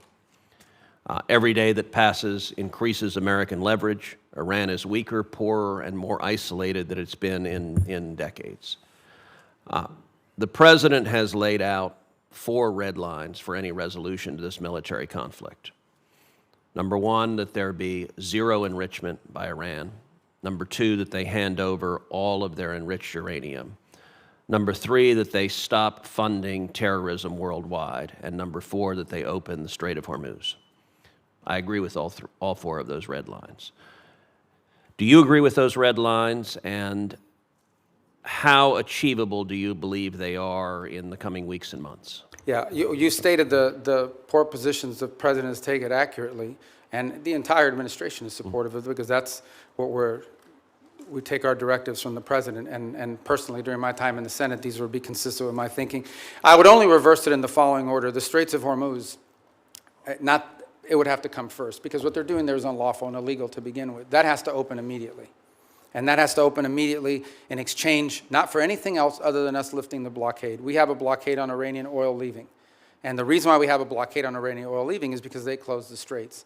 If they open the straits, and by open the straits, understand what we're saying. It's saying you're not going to threaten to shoot at commercial vessels of civilians and create ecological disaster. That's what they're doing. It's unlawful, it's illegal, it's outrageous. Every country in the world condemns it. If they end that, we lift the blockade. Then we enter into the second phase, which is the nuclear question. On enrichment, they don't need to enrich. If what they want is a nuclear energy program, they can have one without enrichment. And it was somebody the other day, a few questions ago, I forgot who it was, said that what we're working on is similar to JCPOA. It is not. JCPOA would have expired this year. And it allowed them to keep all the enrichment equipment that they needed. And clearly that equipment could get them to 60 and 90% because they've done it to 60%. As a result of it. So it would have to deal with that question. And it would have to deal with the highly enriched uranium that they currently are in possession of. There's no reason to have, the only reason to have 60% enriched uranium is to turn it into 90% enriched uranium and put it into a weapon. So those remain, and on the sponsor of terrorism, absolutely. To the point where I would argue, for example, it's one of the interesting things that's happening, and I know Senator Shaheen has a great interest in Lebanon. It's one of the most ironic situations in the world. The Lebanese government and the Israeli government could do a peace deal tomorrow. Israel has no territorial claims in Lebanon. And Hezbollah is in particular, in fact, Hezbollah has called for the overthrow of the current Lebanese government. The impediment in Lebanon is the fact that Hezbollah has embedded itself into that country and is the reason for all the suffering that's happening there right now and all the suffering that's historically happened. Entirely funded, entirely controlled by Iran. There is no Hezbollah without Iran. There is no Hezbollah without Iran. I mean, there might be a political movement with ideology, but they don't have a bunch of rockets. They don't have a bunch of weapons without Iran. They are a complete, total proxy of Iran, and that's the kind of activity that needs to be. I want to come back to Hezbollah in a moment, just focusing for a second on Iran itself. For some time, I have urged the administration, I've urged Israel to arm the protesters in Iran.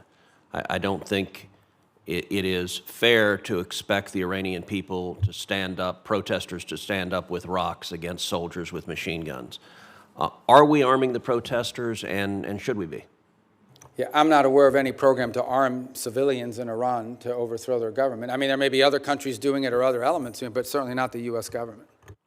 All right, let's go back to Hezbollah. So you spoke with the Lebanese president, Joseph Aoun, over the weekend. The State Department sent out an email to journalists shortly after your call in which the State Department, a spokesperson, said, quote, Iran wants to prolong the conflict in Lebanon so it can claim credit for saving the day. I have to admit that didn't strike me as accurate. I don't think Iran wants to keep the conflict going in Lebanon. I think they desperately want Israel to stop killing Hezbollah. Do you agree with that? Yeah, I think the point I was trying to make is that we are trying to view the Lebanon-Israeli talks as separate and distinct from Iran. And what Iran wants to do is mix it all together. Because Hezbollah is not legitimate. There's a government in Lebanon. That's who we're dealing with. And Hezbollah is not their equal in terms of who we're going to be dealing with or who needs to be in charge. So the point we're trying to make is that is what Iran is trying to stymie. They are trying to stymie any effort in which Israel and Lebanon can work together and prolong it so that if an arrangement is reached at some point in the future, they can claim credit for having forced it through leverage. And that's why you see, for example, Hezbollah agreed to a ceasefire about a week ago and then immediately violated within hours. You would agree every Hezbollah terrorist that the IDF kills makes America safer? Well, Hezbollah is a danger to the United States. There's no doubt about it. I think the question is, how do you do that? And how do you achieve the objective of demilitarizing and defanging Hezbollah while at the same time strengthening the legitimate government of Lebanon, and particularly the president and others? That's been the challenge there for a very long time. That remains the challenge now, of course. The capabilities of the LAF are not where they need to be. But there are also elements within the left that are not who they need to be because they facilitate in some cases and cooperate with Hezbollah. So it's a very tricky situation. But I point you back to two things that have happened in the last few months. Number one, the Lebanese government expelled the Iranian ambassador because of Hezbollah. The Iranian ambassador says, I'm not leaving, and you can't make me. Okay, that's number one. The second thing that's happened is just a week ago, Hezbollah openly called, went on and said, they openly called for the overthrow of the Lebanese government. So no one here should be under any, Hezbollah is not just an enemy of Israel and an enemy of America. Hezbollah is an enemy of Lebanon and of the Lebanese people. Thank you. Thank you. Thank you, Senator Cruz.